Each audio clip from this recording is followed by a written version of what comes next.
कहानी एक बरसात की रात से शुरू होती है। हम कुछ लोगों को कुछ हथियारों से लड़ते हुए देखते हैं। हत्यारे पहले ही बहुत से लोगों को मार चुके थे। लोगों के नेता ने उनसे पूछा कि वे कब तक उन पर हमला करते रहेंगे। हत्यारों ने उस आदमी को नजरअंदाज कर दिया और उन पर हमला कर दिया। लोगों ने अपना ब्लेड उठाया और खुद को बचाने के लिए लड़ने लगे। 3 हत्यारों ने नेता पर हमला किया। उन्होंने उससे कहा कि वह मरने वाला है। आदमी ने आसानी से उन्हें अलग कर दिया। हालांकि वह हत्यारों की देखभाल करने में सक्षम था। नेता को पता था कि वे अभी भी बहुत अधिक थे। उसने हत्यारों को कमीने कहा। वह उन लोगों को जानता था जिन्होंने हत्यारों को उसके पास भेजा था। उसे विश्वास नहीं हो रहा था कि उनके साथ सौदा करने के बाद वे उसकी पीठ में छुरा घोंप देंगे। उसने अपने पीछे की गाड़ी को देखा और अंदर के व्यक्ति की रक्षा करने का वादा किया। उस आदमी ने अपने मातहतों से कहा कि उनके पास जो कुछ भी है उसे संभाल कर रखें। उन्होंने उन्हें आश्वासन दिया कि मदद आने वाली है। जैसे ही उन्होंने ये कहा, किसी ने एक व्यक्ति का सिर जमीन पर फेंक दिया। उन्होंने नेता से पूछा कि क्या यह वही मदद है जिसका वह जिक्र कर रहे हैं। नेता ये देखकर हैरान रह गए। उन्हें विश्वास नहीं हो रहा था कि उनका समर्थन मिटा दिया गया है। उसे आश्चर्य हुआ कि यह कैसे हुआ। उसे नहीं पता कि उन्हें किसने मारा। जैसे ही उसने अपना सिर ऊपर उठाया, उसने हत्यारों के साथ मुरीन गठबंधन के नेता को देखा। इस व्यक्ति को पहली स्वर्ग भेदी तलवार के रूप में जाना जाता है। उसका नाम डैम चुन्हक है। चुन्हक नेता के पास गया। उसने कहा कि बर्फ मंडप की शक्ति वास्तव में दुर्जय है। उसने नेता से कहा कि उसने कभी उम्मीद नहीं की थी कि वे उनके खिलाफ लड़ाई लड़ पाएंगे। ये सुनकर नेता मुस्कुराए। उन्होंने कहा कि उन्होंने कभी उनसे अहंकारी होने की उम्मीद नहीं की थी। उन्होंने गठबंधन नेता से कहा कि अगर वह अपने मालिक से मिलेंगे तो मुसीबत में पड़ जाएंगे। ये सुनकर हत्यारे नाराज हो गए। उन्हें विश्वास नहीं हो रहा था कि कोई बर्बर व्यक्ति उनके मालिक से अशिष्टता से बात कर रहा है। उन्होंने कहा कि वे उसकी जीभ काट देंगे। उन्होंने उसे वहीं मारने का वादा किया। इससे पहले कि हत्यारे कुछ कर पाते, एक महिला गाड़ी से बाहर निकली और उन्हें इंतजार करने के लिए कहा। नेता हबियोन नाम की महिला को देखकर आश्चर्यचकित रह गए। हबियोन ने उनसे उसके बारे में चिंता न करने को कहा। जब चुन्हक ने महिला को देखा तो उसने हत्यारों को पीछे हटने के लिए कहा। हबियोन उसके पास चला गया। चुन्हक को विश्वास नहीं हुआ कि उसकी बेटी को बर्बर लोगों ने धोखा दिया था और वह भाग गई। उसने उसे बताया कि वह पहले कभी इतना शर्मिंदा नहीं हुआ था। उसने अपना हाथ बढ़ाया और उससे कहा कि हर कोई गलतियां करता है। उसने कहा कि उसे माफ किया जा सकता है। उसने उससे कहा कि वह उसे उसके पिता के रूप में लौटने का एक आखिरी मौका देने जा रहा है। उसका मानना था कि वह सही चुनाव करने जा रही है क्योंकि वह स्मार्ट है। हबियोन ने अपने पिता से पूछा कि क्या वह उन लोगों को जीवित रहने देगा यदि वह उसके साथ वापस जाती है। चुन्हक ने उसकी ओर देखा। महिला समझ गई कि वह क्या कहना चाह रहा था। उसने उससे माफी मांगी। चुन्हक को माफी की उम्मीद नहीं थी।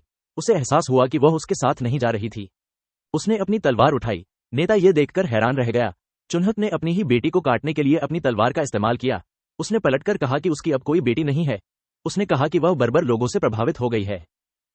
उन्होंने हत्यारों से कहा कि उनका एकमात्र मिशन केंद्रीय मैदानों की आत्मा को पुनः प्राप्त करना है। उन्होंने उनसे गंदगी को साफ करने के लिए कहा। यह सुनते ही हत्यारे घायल लोगों पर हमला करने के लिए दौड़ पड़े। नेता ने अपने करीब आए 3 हत्यारों को बाहर निकाला। उसने अपने आदमियों को अंत तक लड़ने के लिए कहा। लोगों ने उसके आदेशों को स्वीकार किया और बिना किसी डर के लड़ना शुरू कर दिया, जबकि वह जमीन पर थी। हबियोन ने खुद से कहा कि उसे कहीं वापस लौटने की जरूरत है। उसने अपना वादा पूरा न करने के लिए मन ही मन किसी से माफी मांगी। उसने कहा कि अगली बार यह अलग होगा। दृश्य बदल जाता है और हमें एक महल में ले जाया जाता है। हम देखते हैं कि कोई अपने मालिक को रिपोर्ट कर रहा है। उसके मालिक ने उससे जो कहा था उसे दोहराने के लिए कहा। उसके मालिक का नाम सियोल मुडॉक है। वह उत्तरी समुद्री महल का मालिक और हमारा नायक है। उनके अधीनस्थ ने उन्हें बताया कि भगवान बाईमुयू, जो मुरीन गठबंधन के साथ वार्ता समाप्त करने के लिए एक दूत के रूप में सभा में गए थे, ने गठबंधन से लड़ाई की। उन्हें और उनके समूह को नष्ट कर दिया गया। जैसे ही उन्होंने ये सुना, मुदोक ने अपने महल में अपनी भयानक ठंडी ऊर्जा छोड़ दी। उनके अधीनस्थ घबराए नहीं, वे बस खड़े रहे। अपने चेहरे पर गुस्से के भाव के साथ मुदोक ने कहा कि वह मुरीन गठबंधन को कभी माफ नहीं करेगा। उसने उन्हें नक्शे से मिटाने का वादा किया। उसने अपने अधीनस्थों को तैयार होने के लिए कहा। लोग जल्दी से बाहर इकट्ठा हो गए। मुदोक ने उन्हें बताया कि वे केंद्रीय मैदानों में जा रहे हैं। अगले दृश्य में हमें बर्फ से ढके युद्ध के मैदान में ले जाया जाता है। हम एक घायल चुन्हक को जीवित रहने के लिए संघर्ष करते हुए देखते हैं। उसके शरीर से कई ब्लेड निकले हुए थे। उसने चारों ओर देखा और अनगिनत शव देखे। उसे विश्वास नहीं हो रहा था कि उसकी पूरी सेना नष्ट हो गई थी। उसने देखा कि उसकी आंतरिक ऊर्जा समाप्त हो गई है। उसे एहसास हुआ कि यह उसके लिए अंत हो सकता है। उसने उत्तरी समुद्री महल के मालिक से उसे अब मारने के लिए कहा। यह सुनकर मुडॉक ने उसकी ओर देखा। वह उसके करीब चला गया। उसने चुन्हक से उसे यह बताने के लिए कहा कि उसने उसकी बेटी को क्यों मारा। यह सुनकर चुन्हक हंसा। उसने मुदोक से एक बेवकूफी भरा सवाल पूछना बंद करने को कहा। अपने चेहरे पर विक्षिप्त भाव के साथ उन्होंने कहा कि गठबंधन नेता की बेटी उनके जैसे बर्बर व्यक्ति के साथ प्रेम का खेल नहीं खेल सकती। उन्होंने कहा कि हवेयोन को जीवित छोड़ना एक बड़ी गलती होगी। मुडॉक ने अपना हाथ उठाया और अपनी ऊर्जा इकट्ठी की। उसके चेहरे पर एक डरावनी मुस्कान के साथ चुन्हक ने हमारे लड़के से कहा कि केंद्रीय मैदानों पर कब्जा करने के बावजूद उसे वह नहीं मिलेगा जो वह सबसे ज्यादा चाहता है। जैसे ही उसने ये कहा, मुडॉक ने अपनी तलवार से उसके दिल में छेद कर दिया, जिससे उसने उस पर गोली चला दी। चुन्हक को विश्वास नहीं हो रहा था कि सब कुछ होने के बाद वह इस तरह मरने वाला है। उसकी बेटी की यादें उसके दिमाग में कौंध गईं। उसे याद आया कि उसने उसे कैसे पाला था। उसे आश्चर्य हुआ कि उसने उसे धोखा क्यों दिया और एक कमीने के साथ संबंध क्यों बनाया। उसे याद आया कि उसने हवेयोन को कैसे काट डाला। आदमी ने कहा कि वह क्रोधित और नाराज है। मुरीन गठबंधन के नेता की मृत्यु के साथ 6 साल तक चलने वाला महान रक्त युद्ध समाप्त हो गया। उत्तरी समुद्री महल की जीवित किंवदंती उस दिन केंद्रीय मैदानों का निर्विरोध शासक बन गई। हालांकि मुडॉक ने कोई भावना नहीं दिखाई। वह बस चंद्रमा को देखता रहा। दृश्य बदल जाता है और हमें मुडॉक के कमरे में ले जाया जाता है। हमें एक फूल दिखाई देता है जिसने अपना पोषक तत्व खो दिया है। हमारे लड़के को एहसास हुआ कि यह फूल ही एकमात्र ऐसी चीज है जो उसके पास बची है। उसने सोचा कि उसे फूल कैसे मिला। अतीत में जब वह लिख रहा था तो हवेयोन उसके कमरे में घुस गया। उसने उसे गागा के रूप में संदर्भित किया। उसने उससे पूछा कि क्या हुआ। महिला ने उसे फूल को देखने के लिए कहा। उसने कहा कि प्यार का कमल आखिरकार खिल गया है। यह सुनकर मुडॉक आश्चर्यचकित हो गया। उसे याद आया कि प्यार का कमल एक फूल है जो तब खिलता है जब प्रेमी एक दूसरे से सच्चा प्यार करते हैं। उसकी आंखों में आंसू थे। हवेयोन ने हमारे लड़के से कहा कि उसने कभी उसकी भावनाओं पर संदेह नहीं किया। उसने उसे समझाया कि वह वास्तव में परेशान थी कि कमल नहीं खिलेगा। उसने कहा कि वह अब ठीक है क्योंकि यह खूबसूरती से खिल गया है। वह यह देखकर खुश थी कि उसका प्यार एक तरफा नहीं था। उसने कहा कि मुडॉक वास्तव में उससे प्यार करता है। हमारे लड़के ने उसे गले लगाया। उसने उससे कहा कि वह उसके अलावा किसी और से प्यार नहीं कर सकता। मुडॉक हवेयोन को इतना खुश करने के लिए फूल का आभारी था। उसने हवेयोन को याद करने के लिए बगीचे को प्यार के कमल से भरने का फैसला किया। उसने फूल को धीरे से थपथपाया। उसने कहा कि वह कितनी भी कोशिश कर ले उस औरत को नहीं भूल सकता। उसने तुरंत ये कहा। फूल फिर से खिल गया। हमारा लड़का ये देखकर हैरान रह गया। उसे नहीं पता था कि यह कैसे संभव हो सका। उसने मुयोंग नाम के किसी व्यक्ति को बुलाया। वह आदमी उसके पीछे दिखाई दिया। मुडॉक ने उसे किसी ऐसे व्यक्ति को खोजने का आदेश दिया जो बता सके कि अभी क्या हुआ। उसने उससे सही व्यक्ति को खोजने के लिए कहा, भले ही उसे पूरे केंद्रीय मैदानों की खोज करनी पड़े। मुयोंग ने अपने स्वामी का आदेश स्वीकार कर लिया और गायब हो गया। कुछ दिनों बाद हमने देखा कि मनबगजा, जिनके बारे में कहा जाता है कि वे दुनिया की हर चीज जानते हैं, उत्तरी समुद्री महल में एकत्र हुए थे। उन लोगों को नहीं पता था कि उन्हें क्यों बुलाया गया है। जब वे बात कर रहे थे, किसी ने उन्हें बाहर जाने के लिए कहा। वे लोग आकाश से एक आवाज सुनकर आश्चर्यचकित थे। उन सभी ने बाहर जाने का फैसला किया। जब उन्होंने बगीचे में कदम रखा तो उन्होंने कुछ चौंकाने वाला देखा। उन्होंने प्यार के कमल से भरा एक बगीचा देखा। प्रत्येक फूल खिल गया था। उनमें से एक ने कहा कि यह वह पहली बार इस तरह का बगीचा देख रहा है। प्यार का कमल एक ऐसा फूल है जिसे कुछ लोगों को अपने जीवन में एक बार भी देखने को नहीं मिलता है और फिर भी वहां एक बगीचा भरा हुआ था। पुरुषों ने देखा कि प्रेम का चरित्र तनों पर अंकित है, जैसे कि वहां कढ़ाई की गई हो। उन्हें यकीन था कि वे प्रेम के कमल को देख रहे थे। जब वे फूलों को देख रहे थे, मुडॉक उनके पीछे दिखाई दिया। उसने उनसे पूछा कि क्या उन्हें ये पसंद है। वे लोग पीछे मुड़े और कहा कि वे ऐसा करते हैं। उनमें से एक ने उससे उसकी पहचान पूछी। हमारे लड़के ने उनके साथ अपना नाम साझा किया। उसने कहा कि वह बगीचे का मालिक है। वे लोग केंद्रीय मैदानों के पूर्ण शासक को देखकर चौंक गए। मुडॉक ने उन्हें बताया कि उसने और उसकी प्रेमिका ने अपने प्यार से प्रेम का कमल खिलवाया है। उसने उन्हें बताया कि जब उसकी प्रेमिका की मृत्यु हुई तो फूल मर गया। उसने उन्हें समझाया कि कुछ दिन पहले फूल अचानक पुनर्जीवित हो गया। ये सुनकर वे लोग हैरान रह गए। उन्हें विश्वास नहीं हो रहा था कि प्रेम का कमल पुनर्जीवित हो गया है। यह उनके लिए एक अजीब घटना थी। उनमें से एक बुजुर्ग व्यक्ति ने कहा कि एक संभावना है। मुडॉक उस आदमी के सामने आया और उसे ये कहने के लिए कहा। उसने कहा कि पुनर्जन्म ऐसा करने में सक्षम हो सकता है। उसने मुडॉक को समझाया कि उसका प्रेमी दुनिया में कहीं और पुनर्जन्म ले चुका है। अपने चेहरे पर डरावने भाव के साथ हमारे लड़के ने उस आदमी से पूछा कि क्या वह सच कह रहा है। वह आदमी घबरा गया जब उसने उसके चेहरे पर भाव देखा। उसने कहा कि प्यार के कमल को फिर से खिलने के लिए कोई अन्य स्पष्टीकरण नहीं है। ये सुनकर मुडॉक मुस्कुराया। उसे आखिरकार कुछ उम्मीद हुई। हमारे लड़के ने केंद्रीय मैदानों में सफलतापूर्वक प्रवेश करके और पूरे क्षेत्र को एकजुट करके उत्तरी समुद्री महल की लंबे समय से प्रतीक्षित इच्छा को पूरा किया। हालांकि उसके लिए जो कुछ बचा था वह खालीपन था। जैसे जैसे उत्तरी समुद्र समृद्ध होता है, मुडॉक की अपने प्रेमी के लिए लालसा बढ़ती जाती है। उसने बूढ़े व्यक्ति से उसे यह बताने के लिए कहा कि वह हवेयोन को कैसे ढूंढ सकता है। उस आदमी के अनुसार जब दो प्रेमी एक ही स्थान पर होते हैं तो प्रेम का कमल फीकी चमकता है। उसने महल के मालिक से कहा कि जब वह अपने प्रेमी को ढूंढेगा तो प्रेम का कमल चमक उठेगा। उसने जो कहा उसे सुनकर मुडॉक को एहसास हुआ कि हवेयोन ने उसे जो प्यार का कमल दिखाया था वह चमक रहा था। उसने उस समय इसके बारे में ज्यादा नहीं सोचा था। उसने कभी नहीं सोचा था कि इसमें कोई रहस्य छिपा होगा। बुद्धिमान व्यक्ति ने मुडॉक को समझाया कि उसके लिए एक जीवित फूल को अपने साथ ले जाना मुश्किल होगा। उसने उसे सलाह दी कि वह प्रेम के कमल को अपने साथ ले जाने के लिए एक आभूषण का रूप दे। हमारे लड़के ने उससे पूछा कि क्या ऐसा करना संभव है। उस आदमी ने उसे बताया कि यह है। मुडॉक ने पलटकर उस आदमी से कहा कि वह उसे सब कुछ सौंप देगा। उसने कहा कि वे 10 दिनों में चले जाएंगे। उसने उससे तब तक सारी तैयारी करने को कहा। उस आदमी ने उसका आदेश स्वीकार कर लिया। मुडॉक ने मनबगजा को बताया कि अगर चीजें ठीक रहीं तो उनमें से प्रत्येक को 100 न्यांग सोना मिलेगा। ये सुनकर वे लोग चौंक गए। उन्होंने उससे पूछा कि क्या वह गंभीर है। मुडॉक ने उन्हें बताया कि वह अब जा रहा है। उन लोगों ने सिर झुकाया और उसे अपना ख्याल रखने के लिए कहा। अपने कमरे के अंदर हमारे लड़के ने अपनी खिड़की से बाहर देखा। उसे विश्वास नहीं हो रहा था कि उसे फिर से कुछ आशा दी गई है। उसने खुद से वादा किया कि वह इस आशा को जाने नहीं देगा। उसने कहा कि वह हवेयोन को ढूंढ लेगा चाहे वह कहीं भी हो। उसने अपने प्रेमी से उसका इंतजार करने के लिए कहा। अगले दृश्य में हमें एक जहाज के पास ले जाया जाता है। जहाज कहीं जा रहा था। हमें जहाज के अंदर मुडॉक दिखाई देता है। वह एक नक्शा देख रहा था। उसने देखा कि वह अधिकांश स्थानों पर था। उसे एहसास हुआ कि आखिरी जगह जो बची है वह हैनान है। 3 साल और 5 महीने हो गए हैं जब से हमारे लड़के ने हवेयोन की खोज शुरू की थी। उसे वह केंद्रीय मैदानों में कहीं नहीं मिली। इस दौरान मुडॉक परिवर्तन क्षेत्र से गहन क्षेत्र तक आगे बढ़ा और 2 बार पूर्ण रूपांतर का अनुभव किया। हमारे लड़के को विश्वास था कि उसकी प्रेमिका हैनान में होगी।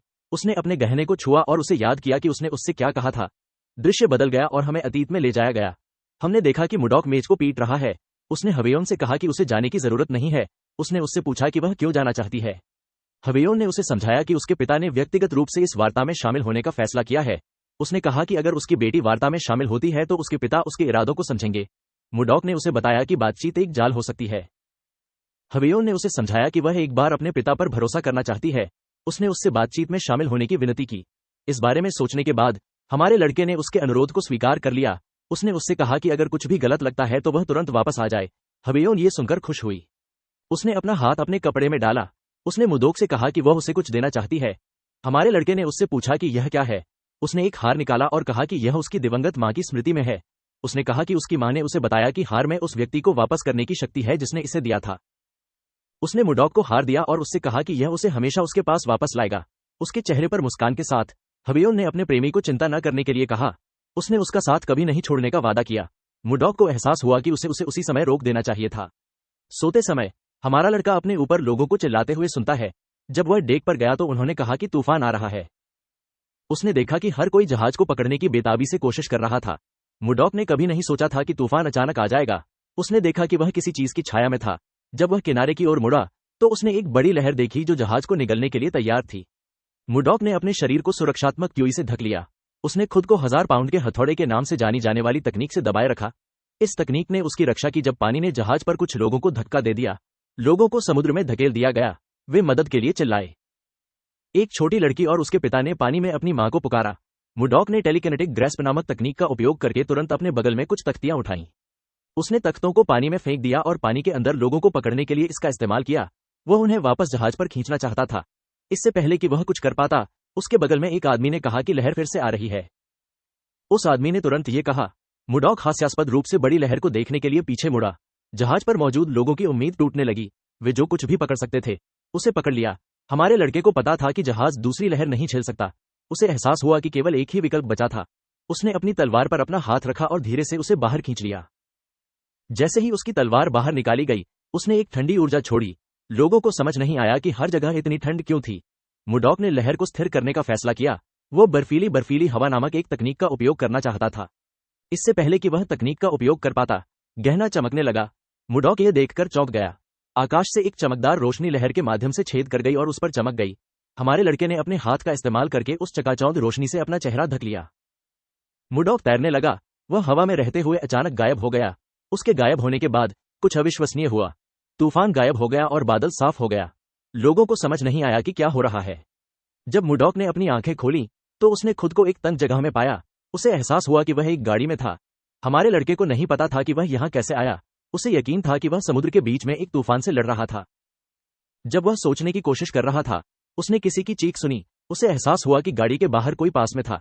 हमने अलग अलग लोगों को विशाल मच्छरों से भागते हुए देखा। मच्छरों ने कुछ पुरुषों को पकड़ लिया और उन्हें घायल कर दिया। 2 लड़कियां एक पेड़ के बगल में छिप गईं और उन लोगों को भागते देखा। चाकू पकड़े हुए एक व्यक्ति ने लड़कियों को सवीना और एनी के रूप में संदर्भित किया। उसके बगल में एक लड़के ने उनसे कहा कि वे उन्हें बचाएंगे। मुडॉक ने अपनी ऊर्जा से गाड़ी को नष्ट कर दिया और उसके बगल में कुछ मच्छरों को कुचल दिया। जब उन्होंने तेज आवाज सुनी तो लड़का और आदमी पीछे मुड़ गए। समूह के नेता ये देखकर हैरान रह गए कि प्रथम श्रेणी की गाड़ी नष्ट हो गई थी। जब धूल साफ हुई तो उन्होंने मुडॉक को गाड़ी के बगल में खड़ा देखा। हमारे लड़के ने मान लिया कि वह केंद्रीय मैदानों में कहीं जंगल में है। जब उसने चारों ओर देखा तो उसने व्यापारियों को देखा। उसने देखा कि वे अलग दिखते थे और उनके कपड़े अलग थे। उसने मान लिया कि वे विदेशी थे। उसे विश्वास था कि वह केंद्रीय मैदानों के एक अलग हिस्से में था। जब मुडॉक ने ऊपर देखा तो उसे बड़ी बड़ी मक्खियां दिखाई दी। हमारा लड़का उन्हें देखकर चौंक गया। उसने इतनी बड़ी मक्खियां पहले कभी नहीं देखी थीं। तथ्य यह है कि वे विदेशी थे और उसके सामने बड़ी मक्खियां थीं। मुर्डॉक को आश्चर्य होने लगा कि वह कहाँ है। मक्खियों में से एक उस पर हमला करने के लिए दौड़ी। हमारा लड़का आसानी से हमले से बच गया। उसने मक्खी पर हमला करने के लिए दिव्य सफेद बर्फ हथेली के रूप में जानी जाने वाली तकनीक का इस्तेमाल किया। मक्खी जम गई और टूट गई। मुर्डॉक को विश्वास नहीं हो रहा था कि एक साधारण जानवर इंसान पर सिर्फ इसलिए हमला करेगा क्योंकि वह थोड़ा बड़ा हो गया है। उसने कहा कि यह अक्षम्य है। उसने अपनी ऊर्जा इकट्ठी की और राक्षसों पर हमला कर दिया। उसने उन सभी को एक पल में जमा दिया। मक्खियां तुरंत फट गईं और छोटे बर्फ के टुकड़ों में बदल गईं। हमारे लड़के का मानना था कि यह कुछ दयनीय कीड़ों के लिए पर्याप्त है। व्यापारी ये देखकर हैरान रह गए कि उसने क्या किया। नेता मुर्डॉक तक गए और उससे बात करने की कोशिश की। उन्होंने कहा कि उनका नाम एडमंड रॉयल है। उन्होंने कहा कि वह रॉयल व्यापारी संघ के नेता हैं। एडमंड ने अपना सिर झुकाया और उनके संघ को बचाने के लिए मुर्डॉक को धन्यवाद दिया। उन्होंने हमारे लड़के को एक जादुई तलवारबाज के रूप में संदर्भित किया और उससे पूछा कि क्या वह उसे अपना नाम बता सकता है। दुर्भाग्य से एडमंड के लिए मुर्डॉक को उसके द्वारा कहे गए एक भी शब्द समझ में नहीं आए। हमारा लड़का अभी भी यह बताने में सक्षम था कि वह व्यक्ति उसके हावभाव के कारण उसे धन्यवाद दे रहा था। उसने एडमंड को बताया कि वह विदेशी भाषाओं को नहीं समझता है। उसने उससे पूछा कि क्या कोई है जो केंद्रीय मैदानों की भाषा बोल सकता है। व्यापारियों को समझ नहीं आया कि वह क्या कह रहा है। एडमंड चश्मे वाले आदमी की ओर मुड़ा और उससे कुछ कहा। मुर्डॉक ने उस आदमी से पूछने की कोशिश की कि क्या वास्तव में केंद्रीय मैदानों की भाषा समझने वाला कोई नहीं है। वह सोच रहा था कि वह उन्हें चीजें कैसे समझाएगा। जब वह सोच रहा था, उनमें से एक आदमी एडमंड के पास गया और कुछ कहा। उसने अपना हाथ खोला और उसे एक अंगूठी दिखाई। मुर्डॉक आश्चर्यचकित था कि वह अंगूठी का उपयोग किस लिए करना चाहता है। एडमंड ने अंगूठी ली और जादू कर दिया।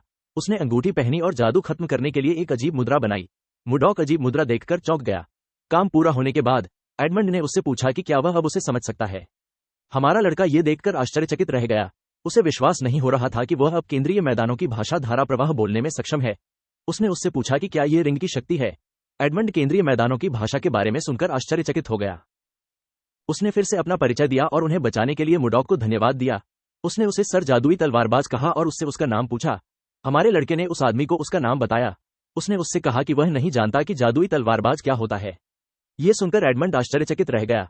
उसने मुर्डॉक को समझाया कि जादुई तलवारबाज वह होता है जो उसकी तरह जादू और तलवार दोनों का उपयोग करता है। हमारे लड़के ने उस आदमी से पूछा कि वह उसे बताए कि जादू क्या है। एडमंड ये सुनकर हैरान हो गया। उसे विश्वास नहीं हो रहा था कि जिसने उनके सामने सिर्फ बर्फ का इस्तेमाल किया वह नहीं जानता कि जादू क्या है। उसने सोचा कि मुर्डॉक कहां से आया। हमारे लड़के ने देखा कि वह आदमी सोच में खो गया था। उसने उसे बुलाया। एडमंड सोच रहा था कि वह मुर्डॉक को बातें कैसे समझाएगा। हमारा लड़का ये देखकर क्रोधित हुआ कि वह आदमी उसे अनदेखा कर रहा था। वह उसके करीब गया और अपना हाथ उठाया। उसने अपने हाथ से एक ठंडी ऊर्जा छोड़ी और एडमंड से जल्दी से अपने प्रश्न का उत्तर देने को कहा। जब एडमंड ने यह देखा तो वह घबरा गया। उसे एहसास हुआ कि उसके सामने वाला व्यक्ति पागल है। उसने बस उसे समझाने का फैसला किया। वह यह नहीं जानना चाहता था कि अगर मुर्डॉक उग्र हो गया तो क्या होगा। उसने हमारे लड़के से कहा कि वह समझाएगा। उसने उसे शांत होने के लिए कहा। शाम को हम उन दोनों को आग के पास बैठे हुए देखते हैं। मुर्डॉक केंद्रीय मैदानों के इस हिस्से में जादू नामक किसी चीज के बारे में जानकर आश्चर्यचकित था। उसे एहसास हुआ कि दुनिया काफी विशाल है। एडमंड को यह देखकर राहत मिली कि हमारा लड़का आखिरकार शांत हो गया था। उसने उससे पूछा कि केंद्रीय मैदान कहाँ है। यह सवाल सुनकर मुर्डॉक आश्चर्यचकित रह गया। उसने उस आदमी से पूछा कि क्या उसे नहीं पता कि वह अभी कहाँ है। एडमंड को समझ नहीं आया कि हमारा लड़का क्या कह रहा था। हमारे लड़के ने उसे समझाया कि जब वह केंद्रीय मैदान में ही है तो उसे यह नहीं पता होना कि केंद्रीय मैदान कहाँ है। यह अजीब है। एडमंड को और अधिक यकीन हो गया कि मुर्डॉक पागल है। उसने उसे समझाया कि यह केंद्रीय मैदान नहीं है। उसने उसे बताया कि वे ड्रेक साम्राज्य की राजधानी की ओर जाने वाले जंगल में हैं। राजधानी को बरहान के नाम से जाना जाता है। मुर्डॉक ने कहा कि उसने कभी किसी को केंद्रीय मैदानों को ड्रेक साम्राज्य कहते नहीं सुना है। उसने एडमंड से पूछा कि क्या वह पहले से ही बूढ़ा है, जबकि वह इतना बूढ़ा नहीं है। व्यापारी को यह देखकर गुस्सा आया कि कोई पागल आदमी कह रहा था कि वह बूढ़ा है। उसने मुर्डॉक को बताया कि वह 50 साल का है। उसने उससे कहा कि वह उसके बारे में चिंतित है क्योंकि वह इस बात पर जोर देता रहता है कि यह जगह केंद्रीय मैदान है। यह सुनकर हमारा लड़का क्रोधित हो गया। उसने एक पेड़ की ओर इशारा किया और एडमंड से कहा कि वे उस बच्चे से पूछ सकते हैं जो पेड़ के पीछे से उन्हें देख रहा है। लड़का बाहर निकला जब उसने देखा कि वह पकड़ा गया है। एडमंड ने लियो नाम के लड़के से पूछा कि वह वहां क्यों है। मुर्डॉक ने लड़के से उसे ईमानदारी से जवाब देने के लिए कहा। उसने उससे पूछा कि क्या यह केंद्रीय मैदान है या ड्रेक किंगडम। लियो उसे जवाब नहीं दे सका। मुर्डॉक ने उससे पूछा कि वह क्यों नहीं बोल रहा है। एडमंड ने उसे समझाया कि लियो उसके शब्दों को नहीं समझ सकता है। उसने अपनी अंगूठी उतार दी और मुर्डॉक से इसे लेने के लिए कहा। उसने उसे इसे अपनी उंगली में रखने और भाषा की व्याख्या करने के लिए चिल्लाने को कहा। एडमंड वास्तव में किसी पागल आदमी को भाषा दुभाषिया के साथ इतनी महंगी कलाकृति उधार नहीं देना चाहता था। हालांकि वह इस तथ्य को बर्दाश्त नहीं कर सका कि मुर्डॉक ने उसे एक बूढ़े आदमी के रूप में देखा था। हमारे लड़के ने अंगूठी पहनी और उस आदमी के निर्देशानुसार किया। जैसे ही उसने कहा कि भाषा की व्याख्या करो, उसने अपने चारों ओर विभिन्न प्रतीकों को देखा। उसने तुरंत देखा कि वह अब विदेशियों को समझ सकता है। उसे जादू अद्भुत लगा। वह लियो की ओर मुड़ा और उससे उसका नाम पूछा। लड़के ने उसे अपना नाम बताया। मुडॉक ने लियो से पूछा कि क्या वे केंद्रीय मैदानों में है या ड्रेक साम्राज्य में। लियो ने उससे पूछा कि केंद्रीय मैदान कहाँ है। उसने उसे समझाया कि यह बरहान की ओर जाने वाला जंगल है। मुडॉक ये सुनकर हैरान रह गया। उसने लड़के से पूछा कि क्या वह भी बूढ़ा हो रहा है। उसने एडमंड से पूछा कि क्या वह वही है जिसने उसे ये कहने के लिए कहा था। व्यापारी ने उसे बताया कि उसने ऐसा नहीं कहा। उसने उससे अपने व्यापारी संघ के अन्य सदस्यों से पूछने के लिए कहा कि क्या उसे संदेह है। अपनी प्रतिक्रिया के कारण मुडॉक यह बताने में सक्षम था कि वह आदमी झूठ नहीं बोल रहा है। उसे कुछ अजीब याद आया। उसे याद आया कि वह एक जहाज पर तूफान से लड़ रहा था। जब उसने अपनी आंखें खोली तो वह पहले से ही एक गाड़ी के अंदर था। मुडॉक को एहसास हुआ कि उसे कहीं और टेलीपोर्ट किया गया है। जैसे ही उसे इस बात का एहसास हुआ, उसे अपने सीने में कुछ दर्द महसूस हुआ। दर्द तुरंत दूर हो गया। उसे अपने डेंटियन में हुए अजीब एहसास के बारे में आश्चर्य हुआ। एडमंड ने उससे पूछा कि क्या वह अब उस पर विश्वास करता है। मुडॉक ने देखा कि यहाँ की ऊर्जा उसके द्वारा अब तक अनुभव की गई किसी भी चीज से बहुत अलग है। उसे एहसास हुआ कि कुछ सही नहीं है। वह उठ खड़ा हुआ और जंगल में चला गया। उसने खुद चीजों की जांच करने का फैसला किया। एडमंड उसे खड़ा देखकर आश्चर्यचकित हो गया। उसने उसे बुलाया। जैसे ही वह जंगल में गहराई तक चला गया, मुडॉक ने देखा कि इस जगह में शुद्ध ऊर्जा है। उसे यकीन हो गया कि यह जगह केंद्रीय मैदान नहीं है। हमारा लड़का जंगल से बाहर कूद गया जबकि वह हवा में था। उसने अपनी ऊर्जा इकट्ठा की और संपीड़ित की। अपनी ऊर्जा को संपीड़ित करने के बाद मुडॉक ने इसे अपने शरीर में छोड़ दिया। उसने देखा कि उसके डेंटियन में जमा क्यूई की मात्रा दोगुनी हो गई है। वह घूम गया और वापस नीचे चला गया। उसने सोचा कि केंद्रीय मैदानों में एक जगह के बजाय उसे यहाँ टेलीपोर्ट क्यों किया गया। वह अभी भी हवाइयों को खोजने पर ध्यान केंद्रित कर रहा था। इससे पहले कि वह जमीन पर उतरता, उसका हार उसके कब्जों से बाहर आ गया। मुडॉक को आश्चर्य हुआ कि क्या उसे पहले हार से निकलने वाली रोशनी के कारण यहाँ भेजा गया था। उसे याद आया कि उसके प्रेमी ने उससे कहा था कि हार में उसे लौटाने की शक्ति है जिसने उसे दिया था। हमारे लड़के को विश्वास था कि उसे हवेयॉन की तलाश के लिए यहाँ भेजा गया है। जब वह उतरा तो मुस्कुराया। उसने खुद से कहा कि हवेयॉन यहाँ होना चाहिए। शिविर में एडमंड के अधीनस्थ ने उससे पूछा कि उसका नया मेहमान कहाँ गया है। एडमंड ने कहा कि वह नहीं जानता। उसने उसे बताया कि हमारा लड़का अप्रत्याशित है। जैसे ही उसने ये कहा, मुडॉक प्रकट हो गया। उसने एडमंड को समझाया कि उसे कुछ काम निपटाने हैं। उसने उससे कहा कि उसके पास उसके लिए एक प्रश्न है। एडमंड ने देखा कि हमारा लड़का मुस्कुरा रहा था। उसे यह डरावना लगा। उसने मुडॉक से अपना प्रश्न बताने को कहा। मुडॉक ने उससे पूछा कि क्या लियो सच कह रहा है जब उसने कहा कि वे ड्रेक साम्राज्य में हैं। उस व्यक्ति ने उसे बताया कि लियो सच कह रहा था। उसने उसे आश्वासन दिया कि अगर वे थोड़ा आगे यात्रा करेंगे तो वे बरहान पहुंच जाएंगे। मुडॉक ने उससे यह बताने के लिए कहा कि बरहान कहाँ है। एडमंड के बगल में एक छोटे लड़के ने हमारे लड़के से पूछा कि क्या वह इस जगह के बारे में कुछ नहीं जानता है। उसने उससे पूछा कि क्या उसने अपना सारा समय पहाड़ों में प्रशिक्षण में बिताया है। लड़के ने कहा कि उसने उसके जैसे संकी लोगों के बारे में कहानियां सुनी है। उसने कहा कि यह पहली बार है जब उसने एक संकी व्यक्ति को देखा है। मुडॉक ने लड़के का स्पष्टीकरण लेने का फैसला किया। उसने उन्हें बताया कि वह पहाड़ों में प्रशिक्षण ले रहा है और वह आज ही दुनिया का अनुभव करने के लिए बाहर आया है। उसने कहा कि यही कारण है कि वह कुछ भी नहीं जानता है। मुडॉक ने ड्रेक साम्राज्य और बरहान जैसी जगहों के बारे में कभी नहीं सुना था। उसने बच्चे से उस जगह के बारे में अधिक जानकारी प्राप्त करने का फैसला किया, इस तथ्य के कारण कि उनमें से कुछ की आंखें अलग अलग रंग की थीं। हमारे लड़के ने मान लिया कि वह पश्चिमी बर्बर लोगों की भूमि में है जिसके बारे में उसने केवल सुना था। मुडॉक ने जो कहा उसे सुनकर लड़का खुश हुआ। वह यह देखकर खुश हुआ कि वह सही था। उसने हमारे लड़के को जादुई तलवारबाज सर कहा और उसे कुछ चीजें सिखाने की पेशकश की। मुडॉक ने उसका प्रस्ताव स्वीकार कर लिया। लड़का आगे बढ़ा और उसे अपने पीछे चलने के लिए कहा। मुडॉक ने लड़के से उसका नाम पूछा। छोटे लड़के ने अपना परिचय लफी के रूप में दिया। एडमंड को यह डरावना लगा कि पागल आदमी दोस्ताना व्यवहार कर रहा था। वह समझ नहीं पा रहा था कि हमारे लड़के के दिमाग में क्या चल रहा है। मुडॉक ने इस जगह और यहाँ के लोगों द्वारा इस्तेमाल की जाने वाली भाषा के बारे में लफी से सीखना शुरू किया। हमारे लड़के को एहसास हुआ कि यह जगह कोई विदेशी भूमि नहीं थी। यह वास्तव में एक पूरी तरह से अलग दुनिया थी। भूमि का आकार अजीब था और लेखन उसके द्वारा पहले देखी गई किसी भी चीज से भिन्न था। इस दुनिया में इंसानों के अलावा और भी प्रजातियां हैं। कल्पित बौने और बौने भी मौजूद हैं। इनके अलावा महाद्वीप पर बीस्टमैन नाम से जाने जाने वाले प्राणी भी मौजूद हैं। सभी प्रजातियों में सबसे ताकतवर प्राणी ड्रैगन के नाम से जाने जाते हैं। मुडॉक का मानना था कि वे पंखों वाली छिपकलियां थीं। वार्प जादू और जादू वृत्त के रूप में भी जानी जाने वाली चीजें हैं। लफी के अनुसार ताना जादू का उपयोग 5वें चक्र के जादूगरों और उससे ऊपर के लोगों द्वारा किया जा सकता है। वे जमीन पर एक गोल जादू चक्र बनाते हैं और एक मंत्र का जाप करते हैं।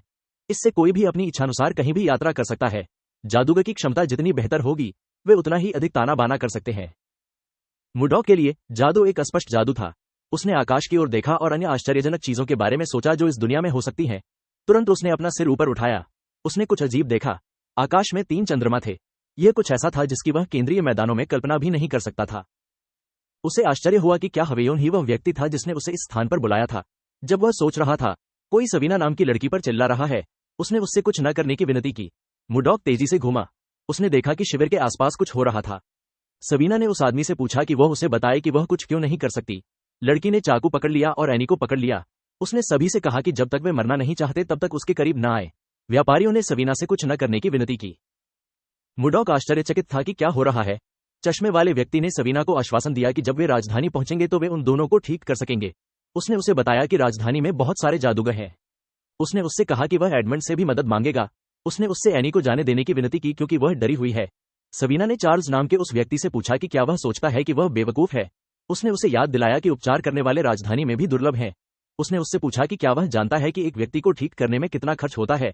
लड़की ने उसे बताया कि हत्यारे कीट का अंडा उसके दिल में फंसा हुआ है।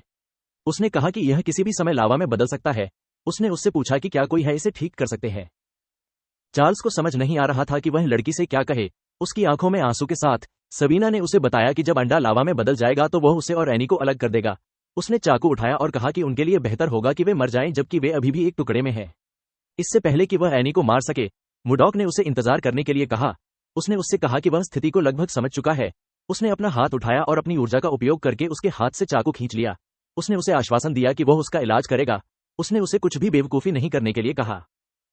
सवीना को पता नहीं चला कि उसने चाकू कब छीन लिया। मुडॉक उनके करीब आ गया। उसने उन्हें बैठने के लिए कहा।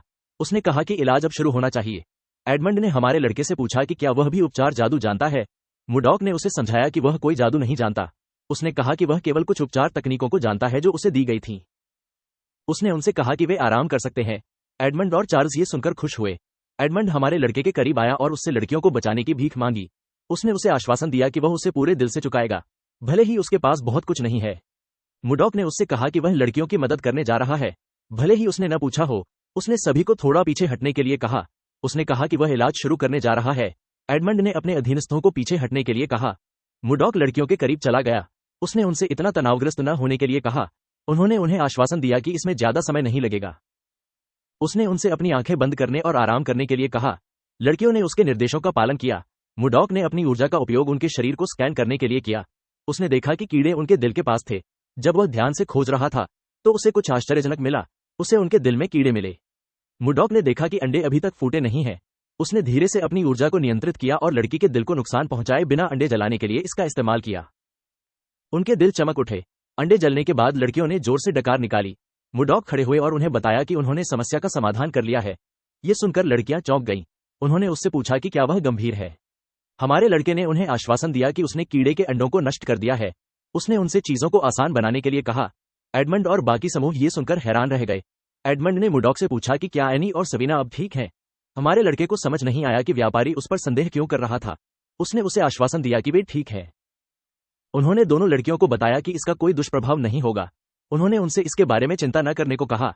लड़कियों ने सिर झुकाया और उन्हें धन्यवाद दिया। सवीना ने उन्हें बताया कि वह उनके रक्षक हैं। समूह के बाकी सदस्यों ने भी सिर झुकाया और वही किया। मुडॉक आगे बढ़े और धीरे से उन पर अपना हाथ लहराया। बाद में रात में हम देखते हैं कि मुडॉक एक पेड़ के नीचे आराम कर रहा है। उसने कभी नहीं सोचा था कि दिन इतना तनावपूर्ण होगा। उसने अपने गहने को छुआ और कहा कि उसे ऐसे दिनों में अपने प्रेमी की याद आती है। उसने सितारों को देखा और प्रार्थना की कि वह जल्द ही हवेयोन से मिलेगा। अगले दिन हमने समूह को बरहन की ओर यात्रा करते हुए देखा। एडमंड ने अपनी जैकेट उतार दी और उसे अपने सिर पर रख लिया। उसने सोचा कि आज हर जगह इतनी गर्मी क्यों है, यहां तक कि मुडॉक को भी अपने बाल बांधने पड़े क्योंकि गर्मी बहुत थी। यह काफी झुलसा देने वाला था। लफी ने उसे पानी की एक बोतल दी। हमारे लड़के ने उसे धन्यवाद दिया और इसे स्वीकार कर लिया। पानी पीने से पहले मुडॉक ने देखा कि यह गुनगुना था। उसने बोतल में थोड़ी ठंडी ऊर्जा छोड़ी और पानी को ठंडा कर दिया। यह अब उसके लिए बहुत बेहतर था। लफी ने उससे पूछा कि क्या वह ठीक है। उसने उसे बताया कि हर जगह काफी गर्मी है। मुडॉक ने अपनी बोतल लफी के चेहरे पर दे मारी। लड़का यह देखकर चौंक गया कि पानी ठंडा था। हमारे लड़के ने उसे इसे लेने के लिए कहा। लफी ने बोतल स्वीकार कर ली। उसे आश्चर्य हुआ कि यह इतना ठंडा क्यों था। मुडॉक ने उसे इसे पीने के लिए कहा। जैसे ही उसने पानी अपने मुंह में डाला, उसे अंदर कुछ बर्फ का स्वाद आया। चिलचिलाती गर्मी में इस तरह के ताजा ठंडे पानी का स्वाद चखकर छोटा लड़का खुश हुआ। मुडॉक उसके चेहरे पर भाव देखकर मुस्कुराया। उसने लफी से पूछा कि क्या यह बहुत ताजा है। लफी ने एक और बोतल निकाली। उसके चेहरे पर एक उज्ज्वल मुस्कान थी। लड़के ने मुडॉक से पूछा कि क्या वह इस बोतल को भी फ्रीज कर सकता है। हमारे लड़के को इसमें कोई समस्या नहीं दिखी।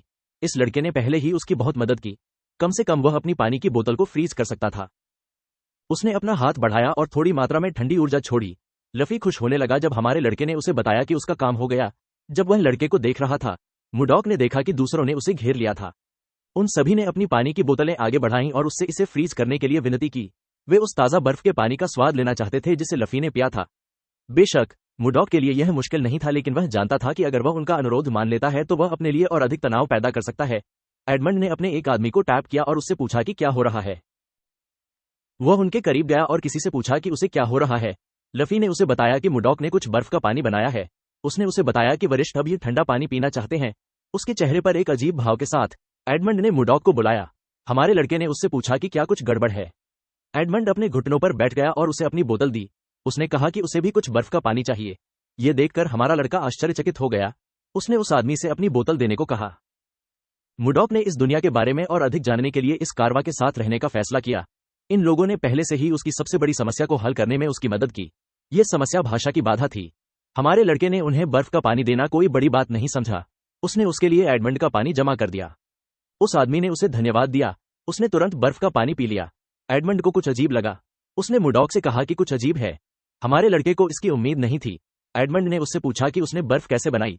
मुडॉक ने उससे पूछा कि वह ये सवाल क्यों पूछ रहा है। उसने उससे पूछा कि क्या कुछ गलत है। अपने चेहरे पर एक उज्ज्वल मुस्कान के साथ एडमंड ने हमारे लड़के को बताया कि बर्फ बिल्कुल सही है। उसने उसे बताया कि उसने महाद्वीप पर उपलब्ध सभी बर्फ की कोशिश की है। उसने कहा कि उसने पहले कभी इस तरह की बर्फ का स्वाद नहीं चखा है। बर्फ का पानी आदमी के लिए एक अलग स्तर पर था। उसने मुडॉक को बताया कि वह काफी अद्भुत है। मुडॉक ने बर्फ के स्वादिष्ट होने के बारे में कभी नहीं सुना था। उसने कहा कि उसने केवल पानी को जमाया है। उसने एडमंड से उसे यह बताने के लिए कहा कि जब वह कहता है कि स्वाद अलग है तो उसका क्या मतलब है। एडमंड के अनुसार बर्फ बनाते समय पानी को सीधे जमने के लिए हवा में मौजूद मैना की ठंडी विशेषताओं का उपयोग करना आम बात है। यह वातावरण से नमी इकट्ठा करके भी किया जा सकता है। इस प्रक्रिया के दौरान मैना से अशुद्धियां बर्फ में मिल जाती हैं।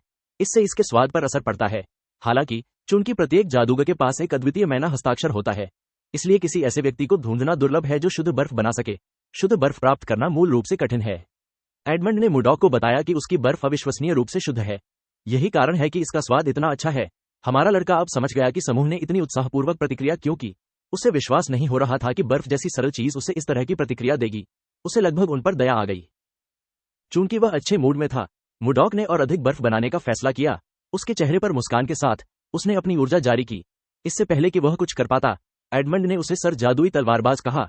हमारे लड़के ने उससे पूछा कि क्या कुछ गड़बड़ है। एडमंड ने आकाश की ओर अपना हाथ दिखाया और कहा कि उसके पास उसके लिए एक प्रस्ताव है। कुछ दिनों बाद हम देखते हैं कि चार्ल्स कुछ लोगों को पानी से भरी बाल्टियां ले जाने का निर्देश दे रहा है। उसने उनसे बाल्टियां स्टोव के पीछे ले जाने के लिए कहा। स्टोव के पीछे हम देखते हैं कि मुडॉक अपनी ऊर्जा इकट्ठा कर रहा है। उसने इसका उपयोग पानी की बाल्टियों को अपने सामने जमा देने के लिए किया। उसने पानी को बर्फ के टुकड़ों में बदल दिया। ये देखकर व्यापारियों ने उसके लिए तालियां बजाईं। वे बाल्टियां ले जाने के लिए दौड़ पड़े। उन्हें देखते हुए मुडॉक सोचता है कि उसे इस जगह तक कैसे लाया गया। दृश्य बदल जाता है और हम अतीत में चले जाते हैं। हम एडमंड के प्रस्ताव को सुनने के बाद मुडॉक को चौंकते हुए देखते हैं। उस आदमी ने हमारे लड़के को समझाया कि वह अपने द्वारा बनाई गई बर्फ को बेचकर अपने व्यापारी संघ को पुनर्जीवित करना चाहता है। जब उसने ये कहा तो वह घबरा गया।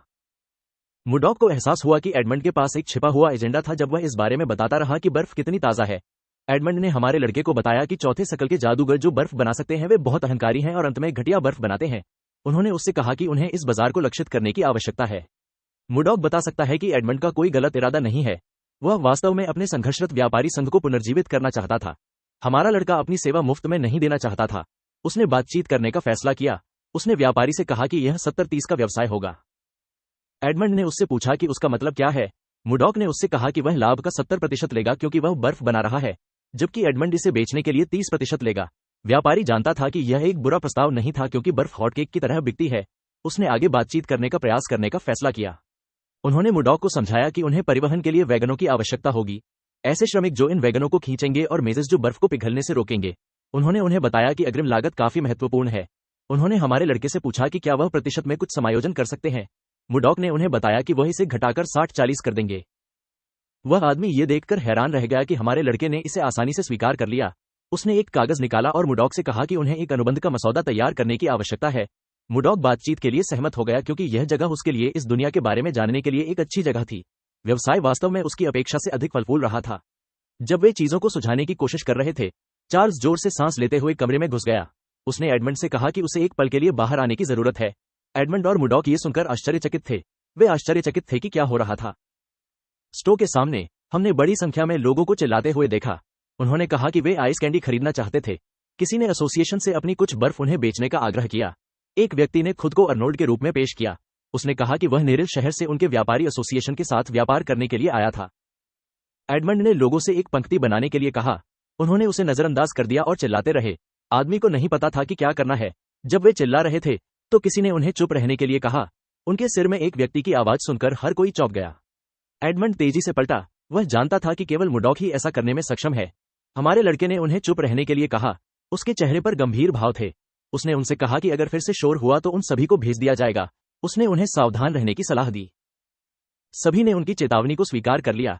अब वे शांत थे। एडमंड ने उन्हें समझाया कि उनका व्यापारी संघ केवल थोक में सामान बेचता है। उन्होंने उन लोगों से माफी मांगी जो थोड़ी मात्रा में खरीदारी करने आए थे। उन्होंने उन्हें जाने के लिए कहा।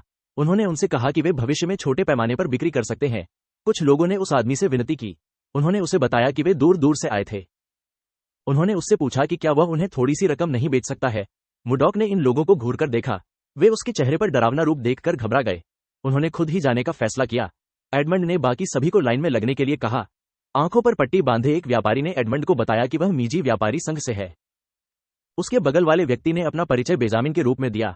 उसने कहा कि वह स्लैब परिवार का बटलर है। उसके बगल वाले भूरे व्यक्ति ने कहा कि वह रिट परिवार से आता है। एडमंड जानता था कि मीजी मर्चेंट एसोसिएशन महाद्वीप के शीर्ष 10 व्यापारी एसोसिएशन में से एक है। उसे विश्वास नहीं हो रहा था कि प्रतिष्ठित स्लैब परिवार का कोई व्यक्ति उसके सामने था। एडमंड को पता था कि वह बहुत सारा पैसा कमाएगा, लेकिन उसने कभी सोचा नहीं था कि वह इतना भाग्यशाली होगा। उसने मुडॉक की ओर रुख किया। वह जानता था कि ये लोग हमारे लड़के की वजह से उसके सामने खड़े थे। हालांकि उसका व्यापारी संघ अभी तक पूरी तरह से पुनर्जीवित नहीं हुआ था। फिर भी यह मुडॉक का धन्यवाद था कि वे इस स्तर तक पहुंचे।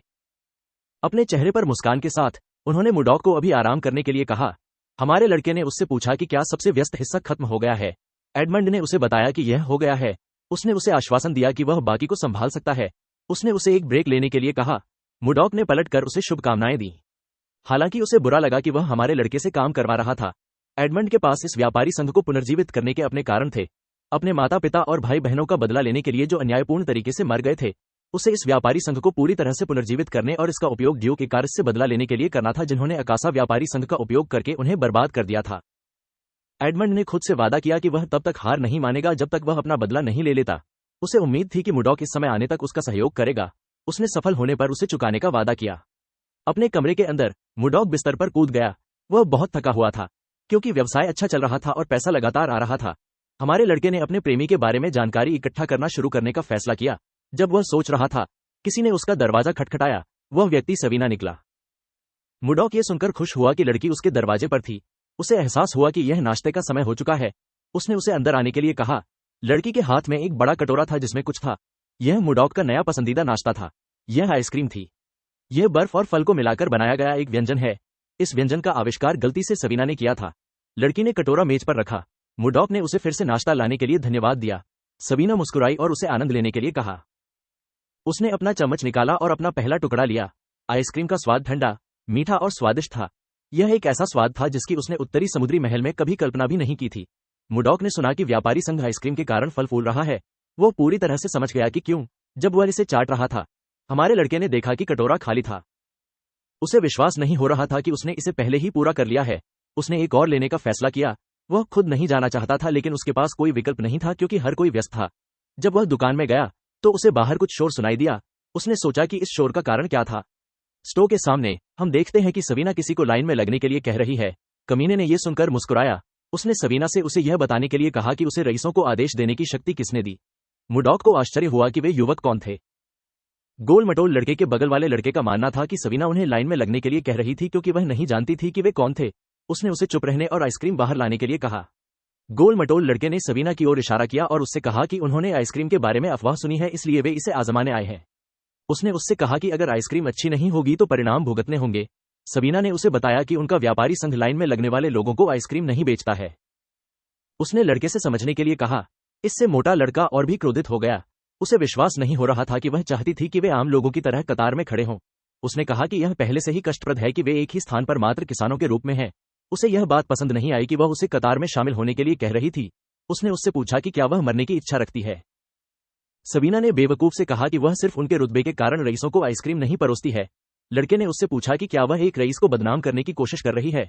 लड़की जानती थी कि अगर चीजें गलत हुई तो मुडॉक उसकी रक्षा करेगा। उसने खुलकर बोलने का फैसला किया। उसने लड़के से कहा कि वह कोई मतलब नहीं निकाल रहा है। उसने कहा कि वह बस नियम बता रही है। ये सुनकर दूसरा लड़का नाराज हो गया। उसने लड़की को मनहूस कहा। उसने अपनी तलवार निकाली और उससे पूछा कि क्या वह सच में मरना चाहती है। सबीना उसकी तलवार देखकर नहीं डरी। लड़का ये देखकर नाराज हो गया। इससे पहले कि वह कुछ कर पाता, उनके तीसरे दोस्त ने उसके कंधे को थपथपाया। उसने उसे सैमुअल कहा। अपनी आंखों में ठंडी नजर डालते हुए लड़के ने सैमुअल से जल्दबाजी में काम न करने के लिए कहा। उसने उससे पूछा कि क्या वह उनकी गरिमा को कम करना चाहता है। सैमुअल जब अपने दोस्त के चेहरे पर भाव देखा तो घबरा गया। उसने उससे माफी मांगी। लड़का अपनी आंखों में वही भाव लेकर सबीना के पास गया। उसने उससे कहा कि वे आइसक्रीम का स्वाद चखने आए हैं। सबीना को उसकी ठंडी नजर पसंद नहीं आई। उसका दिल ऐसा महसूस हुआ जैसे उसे ठंड लग रही हो। वह कांपने लगी। लड़के ने उससे कहा कि उसे इंतजार करना पसंद नहीं है। उसने उसे अभी बाहर लाने के लिए कहा। सबीना उसकी नजरों में खोई हुई थी। उसकी आवाज में कांपते स्वर के साथ उसने उसे इंतजार करने के लिए कहा। किसी ने सबीना को आवाज दी। वह व्यक्ति एडमंड निकला।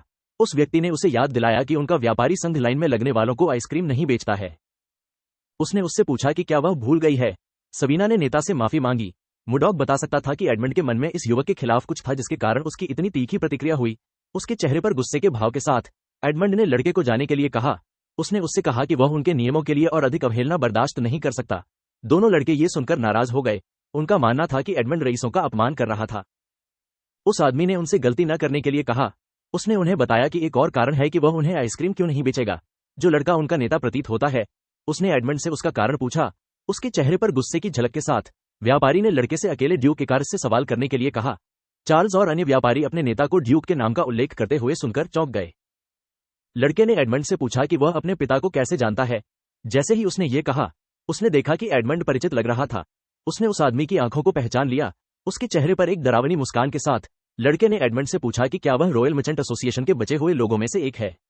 उसके दोस्त उसके चेहरे पर मुस्कान देखकर हैरान रह गए। वे जानते थे कि जस्टिन केवल गुस्से में ही ऐसे मुस्कुराता है। जस्टिन ने अपनी तलवार निकाल ली। उसने एडमंड से कहा कि उसे एक रईस का अपमान करने के अपराध की कीमत अपनी जान देकर चुकानी होगी। जैसे ही उसने ये कहा, उसने उस आदमी पर अपनी तलवार घुमा दी। एडमंड ने डर के मारे अपनी आंखें बंद कर लीं। उसे विश्वास नहीं हो रहा था कि वह अपने परिवार का बदला नहीं ले पाएगा। इससे पहले कि तलवार उसे छू पाती, मुडॉक ने उसे अपने हाथ से रोक दिया। एडमंड उसे देखकर आश्चर्यचकित हो गया। मुडॉक ने अपना हाथ घुमाया और लड़के को पीछे धकेल दिया। जस्टिन ये देखकर नाराज हो गया। उसने हमारे लड़के को कमीने कहा। उसने उससे पूछा कि क्या उसकी मृत्यु की इच्छा है। मुडॉक को विश्वास नहीं हो रहा था कि यह बकवास तब हुई जब वह कुछ आइसक्रीम लेने के लिए नीचे आया था। उसने कभी नहीं सोचा था कि जस्टिन किसी को सिर्फ इसलिए मारने की कोशिश करेगा क्योंकि उन्होंने उससे कहा था कि वे लाइन में लगने वाले लोगों को आइसक्रीम नहीं बेचते हैं। उसे यह बेतुका लगा। उसने उस कमीने से कहा कि उसके पास वास्तव में कोई शिष्टाचार नहीं है। उसने उससे कहा कि वह इस अवसर का उपयोग उसे कुछ शिष्टाचार सिखाने के लिए करेगा। जब जस्टिन ने यह सुना तो वह क्रोधित हो गया। उसने अपनी ऊर्जा अपनी तलवार में डाल दी और हमारे लड़के पर हमला कर दिया। उसने उससे कहा कि वह उसे मार डालेगा। मुडॉक ने आसानी से अपने पहले हमले को चकमा दे दिया। जस्टिन ने उस पर और अधिक तीव्रता से हमला करना शुरू कर दिया। हमारे लड़के ने खुद पर तनाव डाले बिना हमलों को टाल दिया। वह अपने हमलों से बचते हुए जस्टिन की ओर धीरे से मुस्कुराया। उन्होंने उससे कहा कि उसकी प्रतिभा उसके जैसे युवा के लिए काफी प्रभावशाली है। उसने उसे समझाया कि उसकी तलवार कभी भी उस तक नहीं पहुंचेगी, चाहे वह उसे कितनी भी बार घुमाए। मुडॉक के अनुसार सिद्धांत रूप में धार्मिकता हमेशा तर्क के साथ होती है। यही वह चीज है जो सद्भाव पैदा करती है। उन्होंने जस्टिन को समझाया कि अगर उनके कार्य उनका प्रतिनिधित्व करते हैं तो रईसों में औचित्य की भावना का अभाव है। उन्होंने उन्हें बताया कि वह संकीर्ण सोच वाले व्यक्ति नहीं है। उन्होंने कहा कि वह केवल आज के लिए अपने शिष्टाचार को ठीक करेंगे। जस्टिन ने हमारे लड़के को हरामी कहा। उसे विश्वास नहीं हुआ कि वह एक रईस से अशिष्टता से बात कर रहा था। मुडॉक लड़के के पीछे चला गया और उससे कहा कि वह जो कह रहा है वह अप्रासंगिक है। उसने कहा कि सम्मान सीखने के लिए उसे अनुशासन की आवश्यकता होगी। हमारे लड़के को केंद्रीय मैदानों की याद आ गई। उसे एहसास हुआ कि हवेलियों के प्रति उसके लगाव ने उसे दुनिया के तौर तरीकों को भुला दिया है। सब कुछ योग्यतम के जीवित रहने पर निर्भर करता है। उसने अपनी उंगलियों में कुछ ऊर्जा इकट्ठा की और उसे जस्टिन पर फेंक दिया। इस तकनीक को निराकार क्यूई के रूप में जाना जाता है। हमले से लड़के की कलाई में चोट लगी। इससे उसकी कलाई में एक बड़ा छेद हो गया। जस्टिन ने अपनी तलवार गिरा दी और जमीन पर गिर गया। उसने गुस्से से अपने दांत पीस लिए। मुडॉक ने लड़के की आंखों में ठंडी निगाहों से देखा। जस्टिन को घायल देखकर एडमंड हैरान रह गया। उसे नहीं पता था कि मुडॉक ने किस तरह का हमला किया। जस्टिन के दोस्त जल्दी से उसके करीब आ गए। उन्होंने अपनी तलवारें उठाईं और मुडॉक को पीछे रहने के लिए कहा। मोटे लड़के ने हमारे लड़के से वादा किया कि अगर वह करीब आएगा तो वह उसे काट देगा। सैमुअल घबरा गया जब उसने देखा कि मुडॉक अभी भी उनके पास आ रहा है। हमारे लड़के ने कुछ आश्चर्यजनक देखा। जस्टिन खड़े होने की कोशिश कर रहा था। उसने उससे पूछा कि उसने उठने की जहमत क्यों उठाई। लड़के ने अपने दोस्त के कंधे पर हाथ रखा और उसे हटने के लिए कहा। वह आत्मविश्वास से मुडॉक के सामने खड़ा हो गया। हमारे लड़के ने यह देखकर मुस्कुराया। उसे यह मनोरंजक लगा कि जस्टिन उसे एक शो दे रहा था। उसने अपना हाथ अपनी ऊर्जा से ढक लिया। चेहरे पर डरावनी मुस्कान के साथ मुडॉक ने जस्टिन से कहा कि वह देखना चाहता है कि वह कितने समय तक टिकेगा। मुडॉक ने अपना हाथ घुमाया और बेवकूफ को उड़ा दिया। उसके दोस्त ये देखकर चौंक गए। मोटा व्यक्ति तुरंत जस्टिन को देखने के लिए दौड़ा। उसने उससे पूछा कि क्या वह ठीक है। जैसे ही उसने ये कहा, उसने अपने दोस्त की कलाई में छेद देखा। मुडॉक ये देखकर निराश हो गया कि जस्टिन वापस उड़ गया। जब उसने केवल प्रथम श्रेणी के मार्शल कलाकार की ताकत का इस्तेमाल किया, उसे एहसास हुआ कि लड़का उसकी अपेक्षा से कमजोर था। उसने सोचा कि क्या उसे रुकना चाहिए। हमारे लड़के को एहसास हुआ कि वह पूरी तरह से समझ नहीं पाया है कि ये दुनिया कैसे काम करती है। उसने जस्टिन को नहीं मारने का फैसला किया। वह लड़के के करीब गया। जस्टिन ने उससे उसकी पहचान पूछी। उसने उससे पूछा कि क्या वह वास्तव में नहीं जानता कि वह कौन है। उसके चेहरे पर गुस्से की झलक के साथ उसने मुडॉक से उसे यह बताने के लिए कहा कि उसे उसके साथ इस तरह का व्यवहार करने की हिम्मत कैसे हुई। हमारा लड़का समझ गया कि इस कमीने ने अपना दिमाग खो दिया है। प्रतिबिंबित करने के बजाय वह सिर्फ द्वेष से भरा था। उसने सोचा कि क्या उसे अभी उसे मार देना चाहिए। मुडॉक जानता था कि अगर वह उसे मार देगा तो वह इन बेवकूफों से अलग नहीं होगा। दो लड़कों ने उस पर अपनी तलवारें तान दी। मोटे व्यक्ति ने उससे पूछा कि क्या उसे विश्वास है कि वह एक रईस के साथ खिलवाड़ करके बच सकता है। मुडॉक ने उन्हें नजरअंदाज कर दिया और अपने चारों ओर देखा। उसे जमीन पर एक छड़ी मिली। उसे विश्वास था कि छड़ी एकदम सही होगी। उसने इसे उठाने के लिए अपनी टेलीकिनेटिक पकड़ का उपयोग किया। जब उसने छड़ी पकड़ी तो वह मुस्कुराया। जब जस्टिन ने यह देखा तो वह घबरा गया। वह जल्दी से खड़ा हो गया। अन्य लड़के ये देखकर आश्चर्यचकित थे कि मुडॉक को छड़ी कैसे मिली। अपने चेहरे पर मुस्कान के साथ मुडॉक ने अपनी तलवार की ऊर्जा को छड़ी में भर दिया। जस्टिन ये देखकर आश्चर्यचकित रह गया। हालांकि हमारा लड़का ऐसा नहीं कर पाया। उसने अपनी तलवार का गोला इसमें जोड़ दिया। जस्टिन ने उससे करीब न आने की विनती की। चेहरे पर एक बुरी मुस्कान के साथ मुडॉक ने अपनी तलवार क्यों जोड़ दी। लड़के जमीन पर गिर गए और कांपने लगे। चेहरे पर एक डरावनी मुस्कान के साथ मुडॉक ने लड़कों से कहा कि उनके जैसे दुष्टों के लिए सबसे अच्छा उपाय एक क्लब है। उसने क्लब उठाया और लड़कों को पीटना शुरू कर दिया। उन्होंने उन्हें पकड़ बनाने की सलाह दी। हमारे लड़के को इस पिटाई का आनंद लेने में मजा आया। शाम को हम लड़कों को घुटनों के बल बैठे देखते हैं। उन्होंने मुडॉक से उन्हें माफ करने की विनती की। उन्होंने उसे आश्वासन दिया कि वे ऐसा दोबारा नहीं करेंगे। हमारे लड़के ने उन्हें बताया कि वह उन्हें नहीं सुन सकता। उसने उनसे जो कहा उसे दोहराने के लिए कहा। यह सुनकर जस्टिन नाराज हो गया। उसने खुद से वादा किया कि वह मुडॉक को मार डालेगा। उसने कहा कि वह उसके सिर पर वार करेगा। हालांकि यह उसकी इच्छा थी। लड़के के पास ऐसा करने की कोई शक्ति नहीं थी। उसके पास हमारे लड़के से माफी मांगने के अलावा कोई विकल्प नहीं था। उसने उसे आश्वासन दिया कि वह फिर कभी ऐसी गलती नहीं करेगा। मुडॉक पिटाई के परिणाम को देखकर खुश था। उसे एहसास हुआ कि अच्छी पिटाई से बेहतर कुछ नहीं है। उसने उन्हें अब से सावधान रहने की सलाह दी। मुडॉक ने जो किया उसे देखकर एडमंड भावुक हो गया। उसने मन ही मन उसे धन्यवाद दिया। दृश्य बदल जाता है और हमें एक महल में ले जाया जाता है। हम एक राजा और उसके अधीनस्थों को बैठे देखते हैं। काउंट स्लैब ने राजा को रिपोर्ट दी कि उन्हें सबिया राज्य में लगाए गए एक मुखबिर से कुछ जानकारी मिली है। राजा टोमिलोवा तीसरे ने काउंट को बोलने के लिए कहा। स्लैब के अनुसार सबिया साम्राज्य ब्लैकस्टोन के बंजर उत्तरी क्षेत्र को पुनः प्राप्त करने में सफल रहा है। इसके अतिरिक्त हेजन साम्राज्य सहारा रेगिस्तान से परे भूमि को विकसित करने की कोशिश कर रहा है। ड्यूक सर्जियो वॉन इकारिस ने स्लैब को समझाया कि सहारा रेगिस्तान से परे की भूमि राक्षसों के कारण मनुष्यों के रहने के लिए बहुत खतरनाक है। उन्होंने काउंट से पूछा कि क्या हेजन साम्राज्य के पास चीजों की देखभाल करने का कोई तरीका है। स्लैब ने उन्हें बताया कि उन्हें एक रिपोर्ट मिली है जिसके बारे में वे अभी तक निश्चित नहीं है। उन्होंने ड्यूक को बताया कि एनोस प्राकृतिक हो गया है। यह सुनकर राजा हैरान रह गया। उसके चेहरे पर घबराहट के भाव थे।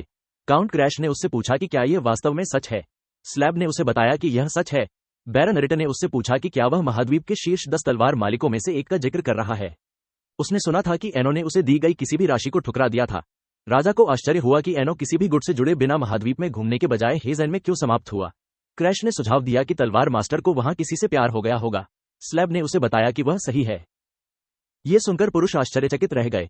राजा ने अपनी गिनती के बारे में पूछा कि वह महिला कौन है। स्लैब ने उसे बताया कि यह वह व्यक्ति है जिसे वे सभी अच्छी तरह से जानते हैं। वह व्यक्ति राजकुमारी डेफ्रिन निकला। वह वर्तमान राजा की छोटी बहन है। राजा को हेजन के लेयर्ड द्वितीय के रूप में जाना जाता है। लोग ये सुनकर आश्चर्यचकित रह गए कि लेयर्ड जो अपनी छोटी बहन को अपनी सबसे बेशकीमती संपत्ति मानता है, उसने उसे एक आदमी को दे दिया।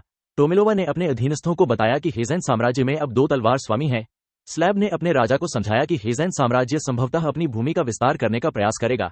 यह एक ऐसा लक्ष्य है जिसे वे लेयर्ड प्रथम के शासनकाल के बाद से हासिल करने में बार बार विफल रहे हैं। यह सुनकर टोमिलोवा चिंतित हो गई। पूर्व में हेजन साम्राज्य अपने क्षेत्र का विस्तार कर रहा है। दक्षिण में वाणिज्यिक सबिया राज्य अपनी भूमि विकसित कर रहा है। पश्चिमी सागर के पार जेवा साम्राज्य भी अपनी भूमि का विस्तार कर रहा है। टोमिलोवा को पता था कि वे निष्क्रिय नहीं रह सकते। उन्होंने अपने अधीनस्थों से उनकी राय साझा करने को कहा कि उन्हें क्या करना चाहिए। ड्यूक ने सुझाव दिया कि अपने क्षेत्र का विस्तार करना उनके लिए भी फायदेमंद होगा। राजा ने उन्हें याद दिलाया कि उनके पास विस्तार के लिए कोई उपयुक्त भूमि नहीं है। उन्होंने उससे पूछा कि क्या वह सुझाव दे रहा है कि वे उत्तर की ओर लजार पहाड़ों को पार करें। सर्जियो खड़े हुए और राजा से कहा कि उनके पास कोई अन्य विकल्प नहीं है। ये सुनकर हर कोई आश्चर्यचकित था। उत्तर में विस्तार करना मुश्किल है, भले ही वे सफल हो जाएं। पूरा क्षेत्र बर्फ से ढका हुआ है, इससे उनके प्रयास बेकार हो जाएंगे। उत्तर की ओर जाने का मतलब अंततः ये होगा कि उन्हें सत्ता संघर्ष से बाहर कर दिया गया। यही कारण है कि हर कोई झिझक रहा है। टोमिलोवा को पता था कि क्षेत्रीय विस्तार के मुद्दे को संबोधित करने के लिए किसी को जल्द ही उत्तर में भेजा जाएगा। वह अपनी गिनती की ओर मुड़े। स्लैब ने उनकी ओर सिर हिलाया। उन्होंने अपने अधीनस्थों से कहा कि बैठक आज समाप्त हो जाएगी। उन्होंने उनसे कहा कि वे किसी अन्य समय पर फिर से मिलेंगे। स्लैब राजा के साथ कमरे से बाहर चला गया। ड्यूक को एहसास हुआ कि काउंट और राजा कुछ छिपा रहे थे। दृश्य बदल जाता है और हम किंग और काउंट को एक साथ एक कमरे में देखते हैं। टोमिलोवा ने स्लैब से पूछा कि क्या उसने हाल ही में कोई गलती की है। उस आदमी ने कहा कि उसने नहीं किया है। टोमिलोवा को एहसास हुआ कि ड्यूक फिर से अपनी सामान्य चाल पर निर्भर है। 10 साल पहले से वह अपने विरोध करने वालों को उत्तर की ओर भेज रहा है। स्लेबे ने अपने राजा से कहा कि यह सब उसकी कमियों के कारण है। टोमिलोवा ने उसे ऐसा न कहने के लिए कहा। उसने उससे कहा कि वह अपने अनुचरों में से एकमात्र है जिस पर वह भरोसा करता है। उन्होंने द काउंट को बताया कि उन्होंने राजधानी में किसी प्रकार की बर्फ बेचे जाने की अफवाह सुनी है। उन्होंने उनसे पूछा कि क्या उन्हें इसके बारे में कुछ पता है। काउंट को एहसास हुआ कि राजा रॉयल मर्चेंट एसोसिएशन द्वारा बनाई गई आइस कैंडी का जिक्र कर रहा था। टोमिलोवा नाम सुनकर आश्चर्यचकित हो गया। स्लैब ने उसे समझाया कि बर्फ नियमित बर्फ से अलग है। उसने उसे बताया कि इसने अपना नाम इसलिए कमाया क्योंकि यह बहुत मीठा है। राजा ने उस व्यक्ति से पूछा कि ट्रेडिंग कंपनी कितने समय तक खुली रहती है। काउंट ने कहा कि वे रात तक खुले रहते हैं। उसने महसूस किया कि राजा आइस कैंडी का स्वाद चखना चाहता है। उसने राजा को बताया कि वह जल्द ही एक गुप्त सैर पर जाने की योजना बना रहा है। उसने उसे बताया कि वे एक साथ स्टोव की जांच कर सकते हैं। ये सुनकर टोमिलोवा मुस्कुराई। उसने अपने दिमाग को पढ़ने में सक्षम होने के लिए काउंट की सराहना की। स्लैब ने उसे बताया कि उसकी इच्छाओं को समझना उसका कर्तव्य है। टोमिलोवा ने उनसे पूछा कि वह इस गुप्त सैर पर कब जाने की योजना बना रहे हैं। दृश्य बदल जाता है और हमें मुडॉक के कमरे में ले जाया जाता है। हम देखते हैं कि बच्चे हमारे लड़के से उन्हें जादू सिखाने के लिए विनती कर रहे हैं। हमारा लड़का अपनी आइसक्रीम चाटने ही वाला था। बच्चों ने जो कहा उसे सुनकर वह आश्चर्यचकित रह गया। सबीना ने उससे जबरन घुसने के लिए माफी मांगी। वह जानती थी कि यह अनुचित था। लड़की यह भी जानती थी कि हर कोई जादू नहीं सीख सकता। उसने उससे कहा कि उनके पास इसे सीखने के अलावा कोई विकल्प नहीं है। एनी ने उसे समझाया कि कंपनी को पिछली बार की तरह फिर से खतरे का सामना करना पड़ सकता है। उसने उससे वादा किया कि वह कड़ी मेहनत करेगी। उसने उससे उन्हें सिखाने के लिए विनती की। मुडॉक को बच्चों को दृढ़ निश्चय देखकर अच्छा लगा। उसने अपनी आइसक्रीम नीचे रखी और उन्हें याद दिलाया कि वह जादू का उपयोग नहीं करता है। लफी ने उससे पूछा कि क्या वह मार्शल आर्ट का उपयोग करता है जैसा कि उसने पहले उल्लेख किया था। हमारे लड़के ने उसे बताया कि उसे यह सही ढंग से याद है। उसने अपनी कुछ ऊर्जा जारी की और उन्हें बताया कि वह बर्फ की सफेद दिव्य हथेली का उपयोग करता है। उसने उनसे कहा कि वह उन्हें जादू नहीं सिखा सकता क्योंकि वह इसका उपयोग करना भी नहीं जानता। लियो ने उससे पूछा कि क्या वह उन्हें मार्शल आर्ट सिखा सकता है। यह सुनकर मुडॉक आश्चर्यचकित रह गया। बच्चे लियो के विचार से सहमत हुए। उनका मानना था कि मार्शल आर्ट सीखना आश्चर्यजनक होगा। उन्होंने मुडॉक से उन्हें मार्शल आर्ट सिखाने का आग्रह किया। हमारे लड़के को नहीं पता था कि क्या कहना है। उसने देखा कि उनकी आंखें गहरी थीं और अपने लक्ष्यों को पूरा करने का दृढ़ संकल्प था। उन्होंने उसे उसके बचपन की याद दिला दी। उसे याद आया कि कैसे उसके छोटे स्व ने किसी से उसे मार्शल आर्ट सिखाने के लिए कहा था। वह व्यक्ति उसे घूरकर देखता था। इस तथ्य के कारण कि वह तत्काल अपने प्रेमी की तलाश कर रहा था, मुडॉक को लगा कि कुछ छात्रों को स्वीकार करना उसके लिए गलत होगा। हालांकि ये बच्चे भी किसी की रक्षा करना चाहते थे और किसी भी चीज से अधिक वे कई तरीकों से मुडॉक की मदद कर रहे थे, भले ही वे उसे अच्छी तरह से नहीं जानते थे। नियमों के अनुसार हमारे लड़के को उत्तरी समुद्री महल की मार्शल आर्ट को लापरवाही से सिखाने की अनुमति नहीं थी। मुडॉक को आश्चर्य हुआ कि क्या यह नियम अभी भी एक अलग दुनिया में लागू होता है। सबीना ने उनसे उन्हें सिखाने के लिए विनती की। हमारे लड़के ने बच्चों से कहा कि वे उसे इसके बारे में सोचने दें। उसने उन्हें कल इस समय तक वापस आने के लिए कहा। उसने उनसे कहा कि वह उन्हें अपना जवाब तब देगा। बच्चे ये सुनकर खुश हुए। उन्हें विश्वास हुआ कि मुडॉक उन्हें पढ़ाने जा रहा है। लियो ने उससे कहा कि वे उसकी दयालुता को मृत्यु में भी कभी नहीं भूलेंगे। हमारे लड़के को एहसास हुआ कि बच्चों ने उसे गलत समझा। इससे पहले कि वह खुद को समझा पाता, बच्चे घूम गए और कमरे से बाहर चले गए। वे मार्शल आर्ट सीखने के लिए उत्साहित थे। उन्होंने दरवाजा बंद कर दिया और उसे अच्छी तरह सोने के लिए कहा। मुडॉक ने बाद में चीजों का पता लगाने का फैसला किया। उसने सोचा कि जब वह उनकी उम्र का था तब क्या वह ऐसा था। उसे एहसास हुआ कि उसके मालिक के लिए यह कठिन समय रहा होगा। उसने अपनी खिड़की खोली और बाहर देखा। जब वह सोच रहा था तो उसे जंगल से धातु के टकराने की आवाज सुनाई दी। उसे यह अजीब लगा। जंगल के अंदर हम देखते हैं कि काउंट स्लैब उसके सामने किसी को मार रहा है। उस व्यक्ति ने हुड पहना हुआ था जिससे उसका चेहरा ढका हुआ था।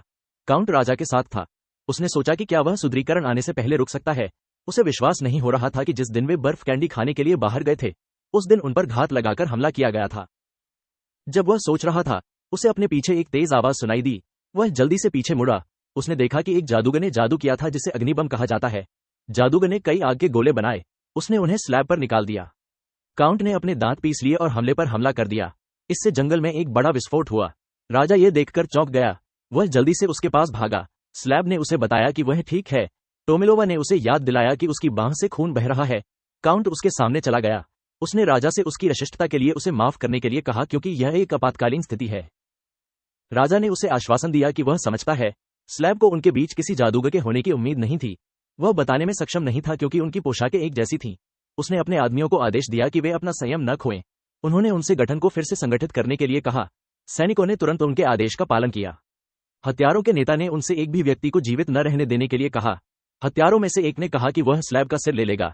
काउंट ने हत्यारे पर हमला किया और तेजी से उसका सिर काट दिया। अन्य हत्यारे ये देखकर हैरान रह गए कि स्लैब कितना तेज था। वे जल्दी से उस पर हमला करने के लिए दौड़ पड़े।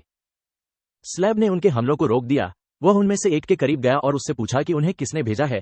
उस आदमी ने उसे बताया कि उसे जानने की जरूरत नहीं है क्योंकि वह जल्द ही मर जाएगा। स्लैब को एहसास हुआ कि जादुई हमले ने उसके बहुत से लोगों को मार डाला। वह बता सकता था कि इन लोगों का उन्हें जीवित रहने देने का कोई इरादा नहीं था। हालांकि उसे स्थिति पसंद नहीं थी।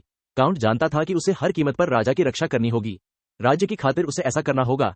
जादूगर ने अपना हाथ उठाया और एक और हमले का इस्तेमाल करने के लिए तैयार हो गया। स्लैब ने अपने आदमियों को राजा के चारों ओर इकट्ठा होने और उसकी रक्षा करने का आदेश दिया। ये सुनकर जादूगर हंसा। उसने काउंट से कहा कि उसे बहुत देर हो चुकी है। इससे पहले कि वह आदमी हमला कर पाता, किसी ने उस पर बर्फ से हमला कर दिया। ये देखकर हर कोई हैरान रह गया। हत्यारों के नेता ने उस व्यक्ति से उसकी पहचान पूछी। जैसा कि अपेक्षित था, वह व्यक्ति मुडॉक निकला। उसके चेहरे पर मुस्कान थी। हमारे लड़के ने कहा कि वह पकड़ा गया है। मुडॉक पेड़ से कूद गया और नेता के पीछे आ गया। उसने नेता के बगल में एक हत्यारे को मार गिराया। उसने कहा कि वह चांद देखना चाहता था लेकिन हर जगह इतनी तेज आवाज थी कि उसे वहां आना पड़ा। ये सुनते ही नेता तेजी से पीछे मुड़ा, अपने चेहरे पर डरावने भाव के साथ। मुडॉक ने नेता से कहा कि उसे अपनी आइसक्रीम पिघलने से पहले इसे खत्म करना होगा। नेता बता सकता था कि हमारा लड़का खतरनाक था। उसे पता नहीं चला कि वह कब उसके पीछे आ गया। हालांकि उन्हें पकड़ लिया गया था, फिर भी वे संख्या के मामले में श्रेष्ठ थे। वह व्यक्ति राजा को मारना चाहता था और किसी भी बदलाव से बचने के लिए जल्द से जल्द जंगल से बाहर निकलना चाहता था। उसने अपनी तलवार निकाली और मुडॉक पर हमला कर दिया। उसने कहा कि वह हमारे लड़के की देखभाल करेगा। उसने अपने आदमियों को टोमिलोवा को मारने का आदेश दिया। मुडॉक ने अपनी तलवार से उसके हमले को रोक दिया। उसने कहा कि उसने यहां सभी प्रकार की तलवारें देखने की कभी उम्मीद नहीं की थी। उसने अपनी तलवार का उपयोग करके नेता का सम्मान करने का फैसला किया जिसे सुलिन के नाम से जाना जाता है। उसने उस व्यक्ति को अपने पास आने के लिए कहा। यह देखकर नेता नाराज हो गया। उसने मुडॉक पर हमला किया और उससे कहा कि वह जीवित लड़ाई से बाहर नहीं निकलेगा। हमारे लड़के को यह उत्साहजनक लगा। उसने उस आदमी को अपना सर्वश्रेष्ठ करने की सलाह दी। उसने आसानी से उस आदमी के हमले को रोक दिया। नेता ने अपनी दूसरी तलवार निकाली और उस पर हमला करने के लिए इसका इस्तेमाल किया। मुडॉक ने खुद पर दबाव डाले बिना अपने हमलों को टाल दिया। उस आदमी ने अपनी तलवार एक साथ रखी और हमारे लड़के पर दोनों तरफ से हमला किया। हमारा लड़का अभी भी उससे बचने में सक्षम था। इससे पहले कि वह आदमी दोबारा हमला कर पाता, मुडॉक ने अपनी तलवार दूर धकेल दी और उसकी पीठ पर वार किया। उस आदमी ने दर्द सहने के लिए अपने दांत पीस लिए। हमारे लड़के ने अपनी तलवार उठाई और हत्यारे पर हमला करना शुरू कर दिया। वह आदमी मुडॉक के हमलों को रोकने में कामयाब रहा, लेकिन वह उसके साथ बने रहने के लिए संघर्ष कर रहा था। जब वह संघर्ष कर रहा था, हमारे लड़के ने उसका सिर पकड़ लिया और जमीन पर पटक दिया। वह लड़ाई का आनंद ले रहा था। जैसे ही वह खड़ा हुआ, बारिश होने लगी। टोमिलोवा ने काउंट से पूछा कि क्या हो रहा है। स्लेबे ने अपने राजा को सतर्क रहने की सलाह दी। उसने उसे पीछे हटने के लिए कहा। उसने तुरंत यह सुना। टोमिलोवा को कुछ एहसास हुआ। उसने स्लेबे से कहा कि वे राज्य की आशा देख रहे हैं। काउंट को समझ नहीं आया कि वह किस बारे में बात कर रहा है। हत्यारे ये देखकर हैरान रह गए कि मुडॉक ने उनके कप्तान, जिसका नाम मुरियन है, के साथ क्या किया। उन्हें आश्चर्य हुआ कि क्या मुडॉक तलवार चलाने में माहिर है। हमारा लड़का हत्यारों के करीब चला गया। चेहरे पर गुस्से के भाव लाते हुए उसने उनसे कहा कि यह सब उनकी गलती है। हत्यारों को समझ नहीं आया कि क्या हो रहा है। मुडॉक ने उन्हें बताया कि उनकी वजह से बारिश में उसकी आइसक्रीम पिघल गई है। हत्यारों को यह भी नहीं पता था कि आइसक्रीम क्या होती है।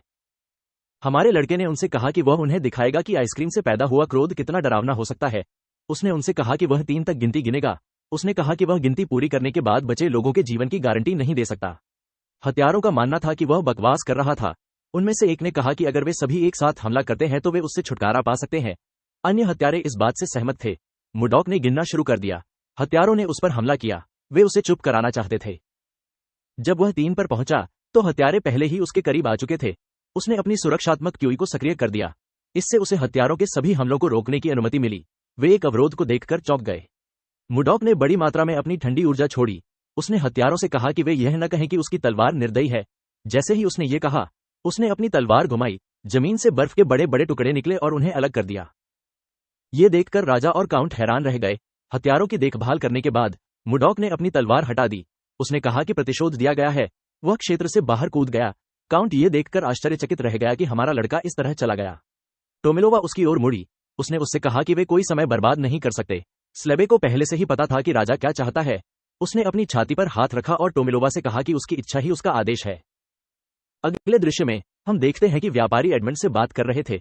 उसने उन्हें बताया कि बच्चे जादू सीख रहे हैं। यह सुनकर एडमंड आश्चर्यचकित रह गया। उसने उस आदमी को याद दिलाया कि जादू कोई ऐसी चीज नहीं है जिसे कोई अपने आप सीख सके। उसने अपने चेहरे पर गंभीर भाव लाते हुए उस आदमी से पूछा कि क्या मुडॉक ही बच्चों को पढ़ा रहा है। उस आदमी ने उसे बताया कि वह सही है। उसने उसे समझाया कि उसके परिवार के सदस्य भी जादू सीखना चाहते हैं। उसे समझ नहीं आया कि मुडॉक केवल 4 बच्चों को ही क्यों पढ़ा रहा है। एडमंड ने जब ये सुना तो वह पागलों की तरह हंसने लगा। ये देखकर वह आदमी आश्चर्यचकित हो गया। उसने सोचा कि एडमंड अधिक काम करने के कारण थक गया है। व्यापारी वास्तव में खुश था कि मुडॉक बच्चों को पढ़ा रहा था, खासकर जब से कई लोग जादू सीखना चाहते हैं। वह खड़ा हुआ और उस आदमी से पूछा कि बच्चे कहां सीख रहे हैं। उसने उसे आगे बढ़ने के लिए कहा। एडमंड को विश्वास था कि वह दिन दूर नहीं है जब उसका व्यापारिक समूह शीर्ष पर पहुंचेगा। दृश्य बदल जाता है और हम व्यापारी को चेहरे पर मुस्कान के साथ मुडॉक से बात करते हुए देखते हैं। एडमंड ने हमारे लड़के से कहा कि वह सब कुछ जानता है। मुडॉक ने उससे समझाने के लिए कहा कि उसका क्या मतलब है। एडमंड ने उसे बताया कि उसने सुना है कि वह बच्चों को जादू सिखा रहा है। मुडॉक को एहसास हुआ कि यह वही है जिसके बारे में अन्य व्यापारी गपशप कर रहे थे। वह नहीं चाहता था कि उन्हें इसके बारे में पता चले। उसकी आंखों में आंसू के साथ एडमंड ने मुडॉक को धन्यवाद दिया कि वह क्या कर रहा है। उसने उससे कहा कि वह नहीं जानता कि वह उसे कैसे चुका सकता है। जब वे बात कर रहे थे, चार्ल्स उनसे मिलने आए। एडमंड ने उससे पूछा कि क्या कुछ हुआ है। उस आदमी ने कहा कि मुडॉक के लिए एक मेहमान आया है। ये सुनकर हमारा लड़का नाराज हो गया। एडमंड ये सुनकर आश्चर्यचकित हो गया कि मुडॉक के लिए एक मेहमान आया है। मेहमान चार्ल्स के करीब चला गया। एडमंड ने उस आदमी को नहीं पहचाना। युवक अपने घुटनों पर बैठ गया और मुडॉक से उसकी मदद करने की गुहार लगाई। हमारे लड़के ने उसे जाने के लिए कहा। उस आदमी ने उसका पैर पकड़ लिया और उसे बताया कि राजा ने कहा है कि अगर वह उसे महल में लाने में सक्षम नहीं है तो वह खुद आएगा। मुडॉक ने उस आदमी से कहा कि उसके पास उस पर भरोसा करने का कोई कारण नहीं है। एडमंड राजा के बारे में सुनकर आश्चर्यचकित था। हमारे लड़के ने उस आदमी के चेहरे पर मारने के लिए अपने पैर का इस्तेमाल किया। नौकर ने उससे राजा के निमंत्रण को अस्वीकार न करने की विनती की। मुडॉक ने धीरे से उस आदमी के हाथ से अपना पैर हटा लिया। उसने उससे पूछा कि वह हमेशा दूसरों को परेशान करने के लिए इस जगह पर क्यों आता है। वह आगे बढ़ा और उस आदमी को अपना समय बर्बाद करना बंद करने की सलाह दी। उसने उसे जाने के लिए कहा। मुडॉक इस तरह की चीजों में शामिल नहीं होना चाहता था क्योंकि उसने नहीं सोचा था कि इससे उसे हवाइयों के बारे में कोई सुराग मिलेगा। जैसे ही वह आगे बढ़ा, हमारे लड़के ने अपने हार पर नजर डाली। उसे किसी के साथ हुई बातचीत याद आ गई। दृश्य बदल जाता है और हमें अतीत में ले जाया जाता है। हम एक आदमी को मुडॉक से भीख मांगते हुए देखते हैं। हमारे लड़के ने उस आदमी से कहा कि उसे कोई दिलचस्पी नहीं है। उसने उसे समझाया कि उसने 3 साल में पूरा गैंगबुक हासिल कर लिया है। उसने कहा कि केंद्रीय मैदान के लोग जल्द ही उनकी तलाश में आएंगे। उसने उस आदमी से उसे यह बताने के लिए कहा कि उन्हें घिनौने कमीनों के साथ बातचीत करने की आवश्यकता क्यों है। मुइयो ने उसे समझाया कि ऐसी स्थितियां होती हैं जहां एक व्यक्ति अपनी ताकत दिखाता है और कई बार ऐसा भी होता है जब कोई व्यक्ति कुछ नहीं करता है। उसने मुडॉक से कहा कि यह दूसरों को दिखाने का समय है कि उत्तरी समुद्री महल केवल क्रूर बल के बारे में नहीं है। उसने हमारे लड़के को आश्वासन दिया कि यदि यह विधि काम नहीं करती है तो वे फिर से अपनी शक्ति दिखा सकते हैं। उसने उससे कहा कि वह बातचीत की जिम्मेदारी लेगा। यह सुनकर मुडॉक मुस्कुराया। उसने उससे कहा कि वह सब कुछ उस पर छोड़ देगा। उसने अपनी चाय का एक घूंट लिया और मुइयो से कहा कि यदि वार्ता विफल हो गई तो वे केंद्रीय मैदानों पर हमला करेंगे। यह सुनकर मुडॉक हंस पड़ा। उसका मानना था कि वार्ता विफल होना असंभव है। बातचीत के लिए जाते समय मुडॉक पहली बार हवियों से मिला। उन दोनों की आंखें तुरंत बंद हो गईं। वे अपने दिलों की धड़कन महसूस कर सकते थे। मुडॉक को पता था कि यह उसके भाग्य की महिला थी। वह दिन उसके जीवन का सबसे अच्छा दिन था। वर्तमान में मुडॉक उस दिन को याद करके मुस्कुराया जब वह अपने प्रेमी से मिला था। उसने केवल उसके बारे में सोचने का फैसला किया। वह किसी भी बेवकूफी भरी बात पर ध्यान केंद्रित नहीं करना चाहता था। जब वह सोच रहा था, लफी ने उसकी ओर हाथ हिलाया। वह और अन्य बच्चे ध्यान कर रहे थे। मुडॉक उसे देखकर मुस्कुराया। उसे एहसास हुआ कि उसके लिए करने के लिए बहुत सी चीजें हैं। वह जानता था कि उसे सावधानी से काम करना होगा। बाद में दिन में हमें महल में ले जाया गया। टोमिलोवा ये सुनकर नाराज हो गई कि मुडॉक ने उसके निमंत्रण को फिर से अस्वीकार कर दिया। नौकर ने अपना सिर झुकाया और राजा से उसे माफ करने की विनती की। टोमिलोवा ने हमारे लड़के के बारे में जितना अधिक सुना, वो उसे नापसंद करने लगी। वो बस उसकी जान बचाने के लिए उसे धन्यवाद देना चाहती थी। युवक ने कहा कि वह कल फिर जाएगा। उसने राजा को आश्वासन दिया कि उसे एक अलग प्रतिक्रिया मिलेगी। टोमिलोवा ने उससे खुद को परेशान न करने के लिए कहा। उसका मानना था कि वह आदमी पहले ही काफी कुछ कर चुका है। जब वे बात कर रहे थे, किसी ने दरवाजा खटखटाया। वह व्यक्ति राजकुमारी निकली। उसका नाम एशले है। टोमिलोवा ने तुरंत खुद को दर्पण में देखा। उसने नौकर को बाहर निकलने के लिए कहा। उस आदमी को बुरा लगा कि वह अपना मिशन पूरा नहीं कर सका। जैसे ही वह कमरे में चली गई, राजकुमारी ने देखा कि वह आदमी उदास लग रहा था। सुंदर लाल सिर वाली राजकुमारी ने अपने पिता का शानदार तरीके से स्वागत किया। उसने उसे बताया कि चेम्बरलेन उदास लग रहा था। उसने उससे पूछा कि क्या कुछ हुआ है। ये सुनते ही टोमिलोवा घबरा गई। जब उसकी बेटी उसके पास बैठी तो उसने उसे जो कुछ भी हुआ उसे समझाया। एशले ये सुनकर हैरान रह गई कि उसके पिता पर क्या बीत रही थी। वह जल्दी से खड़ी हुई और उससे पूछा कि क्या वह ठीक है। टोमिलोवा ने उसके हाथ पकड़ लिए। उसने उसे आश्वासन दिया कि वह ठीक है। उसने उसे इसके बारे में चिंता न करने के लिए कहा। एशले वापस बैठ गई। उसने टोमिलोवा से पूछा कि क्या उसे पता है कि मुडॉक ने उसका निमंत्रण क्यों अस्वीकार कर दिया। राजा ने कहा कि उसे कोई जानकारी नहीं है। उसने अपनी बेटी को बताया कि वह हमारे लड़के को अपने पास रखना चाहता है क्योंकि वह बहुत कुशल है। दुर्भाग्य से मुडॉक उसके सम्मान का जवाब नहीं दे रहा था। एशले का मानना था कि हमारा लड़का एक महान व्यक्ति होना चाहिए ताकि उसके पिता उसमें दिलचस्पी ले सकें। टोमिलोवा ने अपना सिर हिलाया। उसने अपनी बेटी से पूछा कि क्या वह रॉयल ट्रेडिंग कंपनी द्वारा बनाई गई बर्फ और आइसक्रीम के बारे में जानती है। एशले ने कहा कि उसने भी आइसक्रीम का स्वाद चखा है। उसके पिता ने उसे बताया कि मुडॉक ही वह व्यक्ति है जिसने वह बर्फ बनाई है। ये सुनकर एशले आश्चर्यचकित रह गई। टोमिलोवा ने उसे समझाया कि जब उसे पता चला कि बर्फ हमारे लड़के ने बनाई है तो वह लालची महसूस करने लगा। एशले अपने पिता को पूरी तरह से समझ गई। उसे वह एहसास याद आया जो उसे पहली बार आइसक्रीम चखने पर मिला था। वह कोशिश करने पर भी इस एहसास को नहीं भूल पाई। महिला ने खिड़की से बाहर देखा। उसे यह दिलचस्प लगा कि आइसक्रीम बनाने वाला जादूगर वही है जिसे उसके पिता ढूंढ रहे हैं। उसे आश्चर्य हुआ कि हमारा लड़का कौन था। जब वह सोच रही थी, उसने देखा कि दो बच्चे खुशी खुशी अपनी आइसक्रीम चाट रहे हैं। एशले ने सोचा कि क्या उसे इस अवसर का उपयोग मुडॉक से व्यक्तिगत रूप से मिलने के लिए करना चाहिए। अगले दृश्य में हम मुडॉक को बच्चों को ध्यान करते हुए देखते हैं। वह उन्हें केवल आधे महीने से पढ़ा रहा है लेकिन वे पहले ही उस स्तर पर पहुंच चुके थे जहां वे क्यूई उत्सर्जित कर सकते हैं। हमारा लड़का ये देखकर आश्चर्यचकित नहीं हुआ। क्यूई की सघनता यहाँ केंद्रीय मैदानों की तुलना में बहुत अधिक है। उसने अपने हाथ एक साथ रखे और बच्चों को रुकने के लिए कहा। उसने उन्हें बताया कि वे मन को ठीक से नियंत्रित कर सकते हैं। उसने उन्हें बताया कि वे अगले चरण में आगे बढ़ेंगे। बच्चों ने कहा कि वे समझते हैं। जैसे ही उन्होंने ये कहा, चैम्बरलेन प्रकट हुआ और उनका अभिवादन किया। मुडॉक उसकी आवाज सुनकर नाराज हो गया। वह पहले से ही जानता था कि यह कौन था। बिना पीछे मुड़े उसने सोचा कि क्या समय खुद को दोहरा रहा है। जब हमारा लड़का मुड़ा तो उसने हुड पहने एक महिला को उनके करीब आते देखा, क्योंकि चैम्बरलेन सुबह नहीं आई थी। मुडॉक को लगा कि वह बिल्कुल नहीं आएगा। उसने उस आदमी से पूछा कि वह दोबारा क्यों आया। उसने तुरंत ये कहा। उसका हार चमकने लगा। हमारा लड़का ये देखकर चौंक गया। उसने तुरंत अपना सिर ऊपर उठाया। उसके सामने वाली महिला ने अपना हुड उतार दिया। वह राजकुमारी निकली। चेहरे पर मुस्कान के साथ महिला ने उसका स्वागत किया और अपना परिचय ड्रेक साम्राज्य की राजकुमारी के रूप में दिया। मुडॉक को तुरंत पता चल गया कि उसने उसे ढूंढ लिया है। उसे यकीन था कि वह हवेयोन के पुनर्जन्म वाले शरीर को देख रहा था। दृश्य बदल जाता है और हमें स्टो में ले जाया जाता है। एशले ने हमारे लड़के से कहा कि उसने सुना है कि उसने उसके पिता की जान कैसे बचाई। मुडॉक ने कहा कि यह अभी हुआ। राजकुमारी असभ्य उत्तर सुनकर आश्चर्यचकित थी। उसने जबरदस्ती खुद को मुस्कुराया। उसने मुडॉक को बताया कि उसके पिता ने उसे अपना आभार व्यक्त करने के लिए महल में आमंत्रित किया है। उसने उसे सर जादुई तलवारबाज के रूप में संदर्भित किया और उससे पूछा कि उसने निमंत्रण क्यों अस्वीकार कर दिया। उसने कहा कि उसने 2 से अधिक बार निमंत्रण अस्वीकार कर दिया है। उसने सुना है कि उसने हर बार इसे ठंडे तरीके से अस्वीकार कर दिया। मुडॉक ने केवल हवेयोन का चेहरा देखा जब वह बात कर रही थी। यहां तक कि एशले की गुस्से वाली अभिव्यक्ति और उसका लहजा बिल्कुल हवायोन की तरह था। हमारे लड़के को यकीन था कि वह अपने प्रेमी को देख रहा था। राजकुमारी ने देखा कि मुडॉक कुछ नहीं कह रहा था। उसने उसे बुलाया। मुडॉक वास्तविकता में वापस आ गया जब उसने उसकी आवाज सुनी। उसने उससे कहा कि वह महल में आएगा। उसने उससे पूछा कि वह उसे किस दिन आना चाहिए। राजकुमारी वास्तव में हमारे लड़के के साथ बहस करने वाली थी। वह ये सुनकर चौंक गई कि उसने निमंत्रण स्वीकार कर लिया है। वह कुर्सी से खड़ी हो गई। मुडॉक ने अपना कप नीचे रखा। उसने उसे याद दिलाया कि वह उसे आमंत्रित करने आई थी। राजकुमारी को एहसास हुआ कि वह सही था। वह वापस बैठ गई और उसे बताया कि वह सही है। मुडॉक ने उससे यह बताने के लिए कहा कि उसे महल में कब आना चाहिए। एशले ने उसे सुबह 11 बजे तक वहां पहुंचने के लिए कहा। महिला वास्तव में इस बात से नाराज थी कि मुडॉक ने आसानी से निमंत्रण स्वीकार कर लिया। उसने मान लिया कि उसे मनाना होगा। वह खड़ी हुई और उससे कहा कि उसे जाना है। मुडॉक ने अपनी मुट्ठी बंद कर ली और खुद से कहा कि जब वह कल महल जाएगा तो वह उसे देखेगा।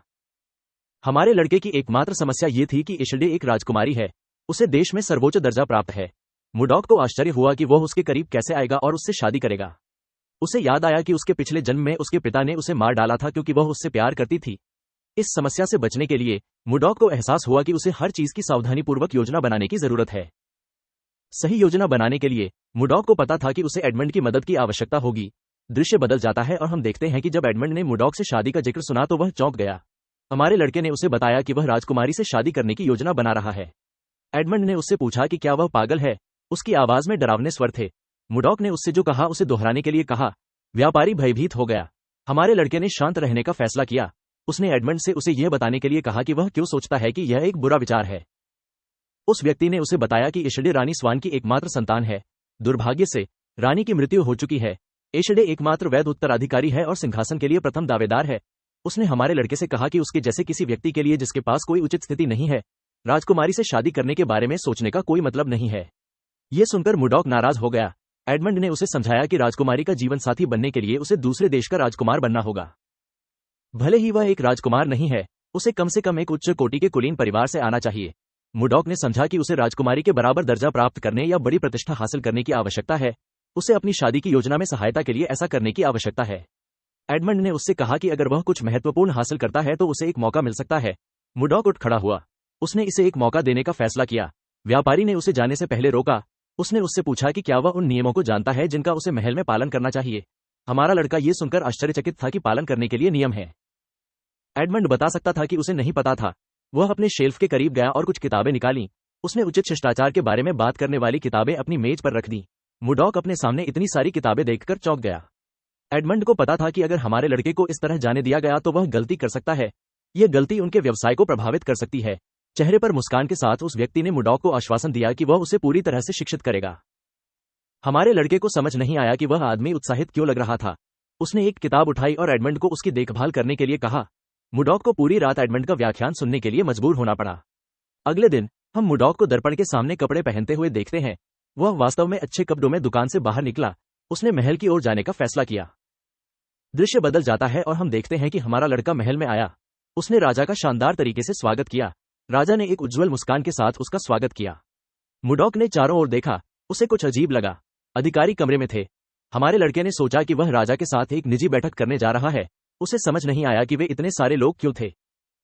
एशडे ने धीरे से हमारे लड़के को फुसफुसाया। उसने उससे माफी मांगी। उसका इस तरह से किसी दिन अपॉइंटमेंट शेड्यूल करने का इरादा नहीं था। वह कितनी घबराई हुई थी। मुडॉक बता सकती थी कि वह झूठ नहीं बोल रही थी। ड्यूक के बगल में उसका बेटा था।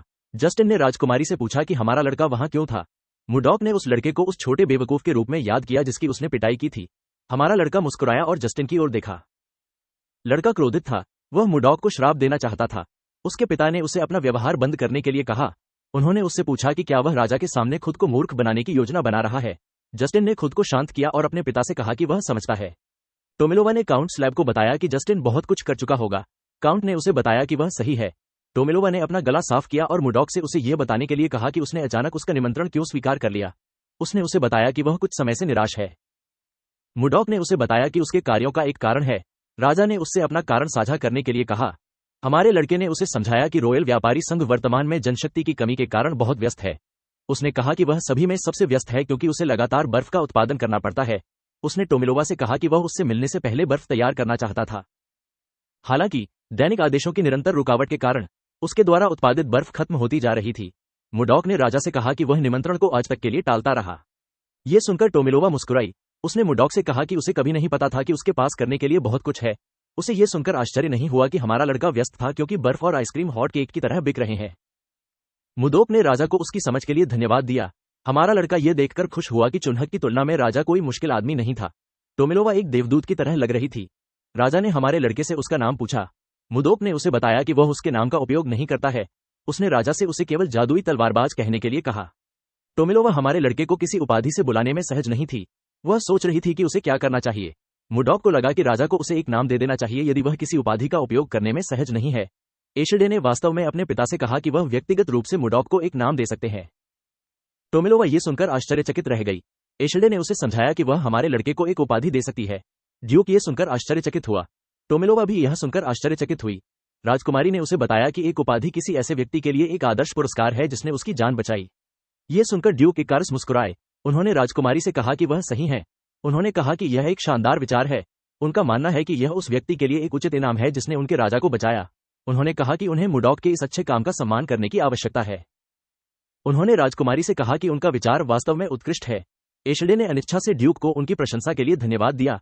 उन्हें ड्यूक को उनकी प्रशंसा करते हुए देखना अजीब लगा। टोमिलोवा ने उन्हें बताया कि वे सही हैं।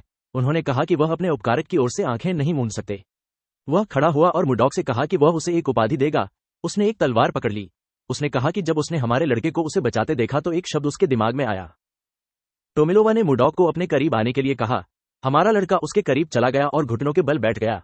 हालांकि उसे यह पसंद नहीं था कि वह घुटनों के बल बैठा था, लेकिन उसे इससे कोई फर्क नहीं पड़ता जब तक कि वह अपने सपनों की महिला से शादी नहीं कर लेता। टोमिलोवा ने तलवार को म्यान से बाहर निकाला। उसने मुर्डॉक को वह बहादुर बताया जिसने बिना किसी हिचकिचाहट के उसकी और अपने अनुचरों की जान बचाई। उसने हमारे लड़के के कंधे पर तलवार रखी और उसे ब्लिजार्ड नाम के साथ बैरोनेट की उपाधि दी। मुर्डॉक को याद आया कि इस दुनिया में बर्फीला तूफान का मतलब बर्फीला तूफान है। टोमिलोवा ने मुर्डॉक को बताया कि उसने उसे अपना नाम भविष्य की पीढ़ियों तक पहुंचाने की अनुमति दी है जब तक कि ड्रेक साम्राज्य मौजूद है। उसने मुर्डॉक को बैरोनेट ब्लिजार्ड के रूप में संदर्भित किया और उसे उठने के लिए कहा। राजा ने मुर्डॉक के कंधे पर अपना हाथ रखा। उसने उससे कहा कि अगर वह उसे नहीं बचाता तो वह ऐसा करने के लिए वहां नहीं होता। उसने उसे बचाने के लिए हमारे लड़के को धन्यवाद दिया। अपने चेहरे पर मुस्कान के साथ मुर्डॉक ने राजा से कहा कि अगर कोई अन्य स्थिति उत्पन्न होती है तो वह इस विकल्प को फिर से चुनेगा। ड्यूक इकारिस ने राजा को याद दिलाया कि मुर्डॉक ने उसकी जान बचाई है। उन्होंने कहा कि उन्हें उसे एक जमीन देने की जरूरत है जो उसके शीर्षक के अनुकूल हो। किसी भी बैरोनेट को कभी जमीन नहीं दी गई। टोमिलोवा ने ड्यूक से कहा कि इस फैसले का कुछ विरोध होगा। इकारिस ने कहा कि कोई भी राजा के आदेश का विरोध करने की हिम्मत नहीं करेगा। अपने चेहरे पर गंभीर भाव के साथ ड्यूक ने कहा कि वह व्यक्तिगत रूप से राजा के आदेश के महत्व के बारे में विरोध करने वाले किसी भी व्यक्ति को याद दिलाएंगे। टोमिलोवा को यह समझ में नहीं आया कि ड्यूक किस तरह का खेल खेलने की कोशिश कर रहा था। उसने अन्य अधिकारियों से पूछा कि क्या वे भी ड्यूक के समान राय रखते हैं। वे लोग घबराए हुए लग रहे थे। उन्होंने देखा कि इकारिस उन्हें घूर रहा था। उन्होंने तुरंत उसके सुझाव को स्वीकार कर लिया। टोमिलोवा ने इस विचार को स्वीकार करने का फैसला किया। हालांकि वह हमारे लड़के के लिए उपयुक्त भूमि के बारे में नहीं सोच सका। ड्यूक ने उसे बताया कि उनके पास वास्तव में मुर्डॉक के लिए एक भूमि है। उसने टोमिलोवा को उत्तरी बर्फीले भूमि के बारे में याद दिलाया जिसका उल्लेख उसने कुछ दिनों पहले हुई बैठक के दौरान किया था। राजा ये सुनकर आश्चर्यचकित हो गया। इकारिस ने कहा कि उन्हें वास्तव में वहां एक स्वामी भेजने की जरूरत है। उसने टोमिलोवा से कहा कि सब कुछ पूरी तरह से संरेखित हो गया है। उन्होंने कहा कि मुर्डॉक का नाम और उत्तरी भूमि वास्तव में संबंधित है। उन्होंने कहा कि उत्तरी भूमि में बर्फीला तूफान एक बहुत अच्छा शगुन है। टोमिलोवा को एहसास हुआ कि यह शुरू से ही ड्यूक की योजना थी। वह अपने बेटे और उसके आत्मसम्मान को चोट पहुंचाने के लिए मुर्डॉक से भुगतान कराना चाहता था। वह पहले से ही जानता था कि कुछ अजीब था जब इकारिस ने सुझाव दिया कि वे हमारे लड़के को एक उपाधि दें। एशडे को विश्वास नहीं हो रहा था कि वे मुर्डॉक को उत्तरी भूमि पर भेजना चाहते थे। हमारे लड़के को आश्चर्य हुआ कि क्या वे वास्तव में उसे वहां भेजेंगे और उसे स्वामी बनाएंगे। वह बता सकता था कि ड्यूक उसे अपने बेटे की वजह से राजधानी से बाहर खींचना चाहता था। हमारा लड़का वास्तव में खुश था। उसे मना करने का कोई कारण नहीं दिख रहा था क्योंकि वे उसे जमीन की पेशकश कर रहे थे। उसने योग्यता हासिल करने और अपनी प्रतिष्ठा बढ़ाने के लिए इस अवसर का लाभ उठाने का फैसला किया। इससे उसे अपने और राजकुमारी के बीच की स्थिति में अंतर को कम करने की अनुमति मिलेगी। अगले दृश्य में हम एडमंड को यह सुनकर घबराते हुए देखते हैं कि मुर्डॉक उत्तरी भूमि पर जा रहा है। उसने हमारे लड़के को बताया कि बर्फीला तूफान लगातार भड़क रहा है। उसने कहा कि हिमस्खलन बड़े पैमाने पर हो रहा है। जगह बेहद ठंडी है और मन अविश्वसनीय रूप से अस्थिर है। उसने हमारे लड़के से पूछा कि क्या वह वास्तव में उत्तरी भूमि पर जा रहा है। मुर्डॉक ने धीरे से अपनी चाय का एक घूंट लिया। उसने एडमंड से कहा कि वह वहां जा रहा है। उसने उसे आश्वासन दिया कि वह ठीक हो जाएगा। उसने उससे कहा कि उसे ठंड नहीं लगती है। एडमंड ने उसे सर मैजिक नाइट कहा। उसने तुरंत उसे बैरोनेट कहकर खुद को सही किया। उसने मुर्डॉक से पूछा कि क्या वह किसी प्रकार का यति है। हमारे लड़के ने उससे पूछा कि यति क्या है। एडमंड के अनुसार यति एक पौराणिक जनजाति का प्राणी है जिसके बारे में कहा जाता है कि यह केवल उत्तरी भूमि में ही रहता है। इसकी कहानियां प्राचीन काल से चली आ रही हैं। इनका रूप इंसानों जैसा होता है। ये लगभग 3 मीटर लंबे होते हैं और इनके शरीर की ताकत का तो मजाक ही नहीं उड़ाया जा सकता। इन्हें ठंड नहीं लगती और ये बहुत हिंसक माने जाते हैं। मुर्डॉक ने उस आदमी से कहा कि उसे उसकी कहानी दिलचस्प लगती है। एडमंड ने कहा कि यह एक किंवदंती हो सकती है क्योंकि किसी ने कभी येती को नहीं देखा है। उसने हमारे लड़के को बताया कि लोग कहते हैं कि उत्तरी भूमि के लोग योद्धा हैं जो 100 लोगों को हराने में सक्षम है। इस वजह से वे शासित होने से नफरत करते हैं और नेताओं को स्वीकार करने से इनकार करते हैं। यह सुनकर मुर्डॉक हंसे। वह खड़े हुए और कहा कि चीजें दिलचस्प होंगी। एडमंड को इस जवाब की उम्मीद नहीं थी। हमारे लड़के ने उन्हें समझाया कि अगर उन्हें उत्तरी लोगों से मान्यता मिलेगी तो उनकी प्रसिद्धि बढ़ेगी। एडमंड का मानना था कि यह बहुत मुश्किल काम था। जब हमारे लड़के ने दरवाजा खोला तो उसने कुछ आश्चर्यजनक देखा। उसने देखा कि उसके छात्र बाहर उसका इंतजार कर रहे थे। उनकी आंखों में आंसू भरे हुए थे। अगले दृश्य में हम मुर्डॉक को सवीना और लियो से बात करते हुए देखते हैं। हमारे लड़के ने उनके अनुरोध को अस्वीकार कर दिया। उसने उन्हें बताया कि उत्तरी भूमि उन जैसे लोगों के लिए एक खतरनाक जगह है जिन्होंने मुश्किल से मार्शल आर्ट सीखना शुरू किया है। सवीना ने अपने मालिक को समझाया कि उन्हें अभी भी बहुत सी चीजें सीखनी है। उसने उनसे यह बताने के लिए कहा कि उनके जाने के बाद उन्हें कौन सिखाएगा। लियो लड़की से सहमत हो गया। सवीना ने अपना सिर झुकाया और उनसे विनती की कि वह उन्हें अपने पीछे चलने की अनुमति दे। ये देखकर लियो आश्चर्यचकित हो गया। उसने जल्दी से लड़की की नकल की। इससे पहले कि मुडॉक उन्हें डांट पाता, उसने अपने पीछे किसी को देखा। उसने राजकुमारी को देखा।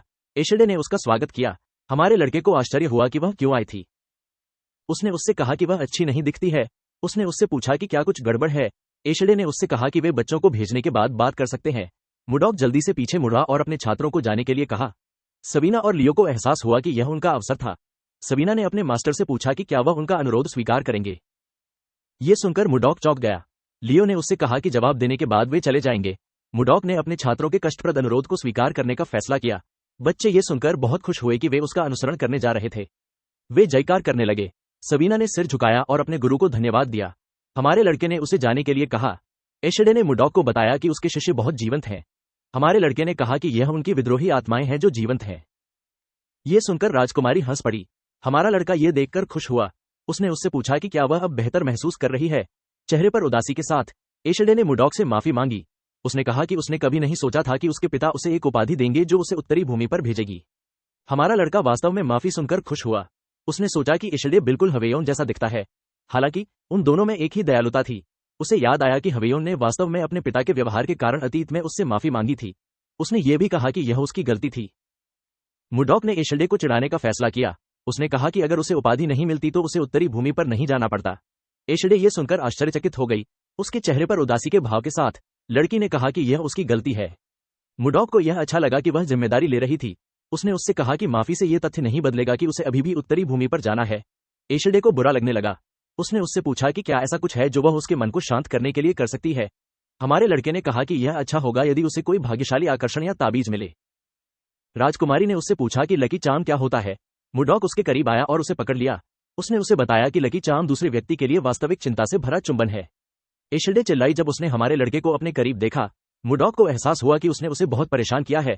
वह पीछे मुड़ा और उससे कहा कि उसे अपने प्रस्थान के लिए तैयार होने की जरूरत है। उसने उससे जो कहा उसे भूल जाने के लिए कहा। एशेडे ये देखकर नाराज हो गई कि वह जो कहना चाहता था उसे कहने के बाद जाने वाला था। उसे विश्वास था कि वह असभ्य हो रहा था।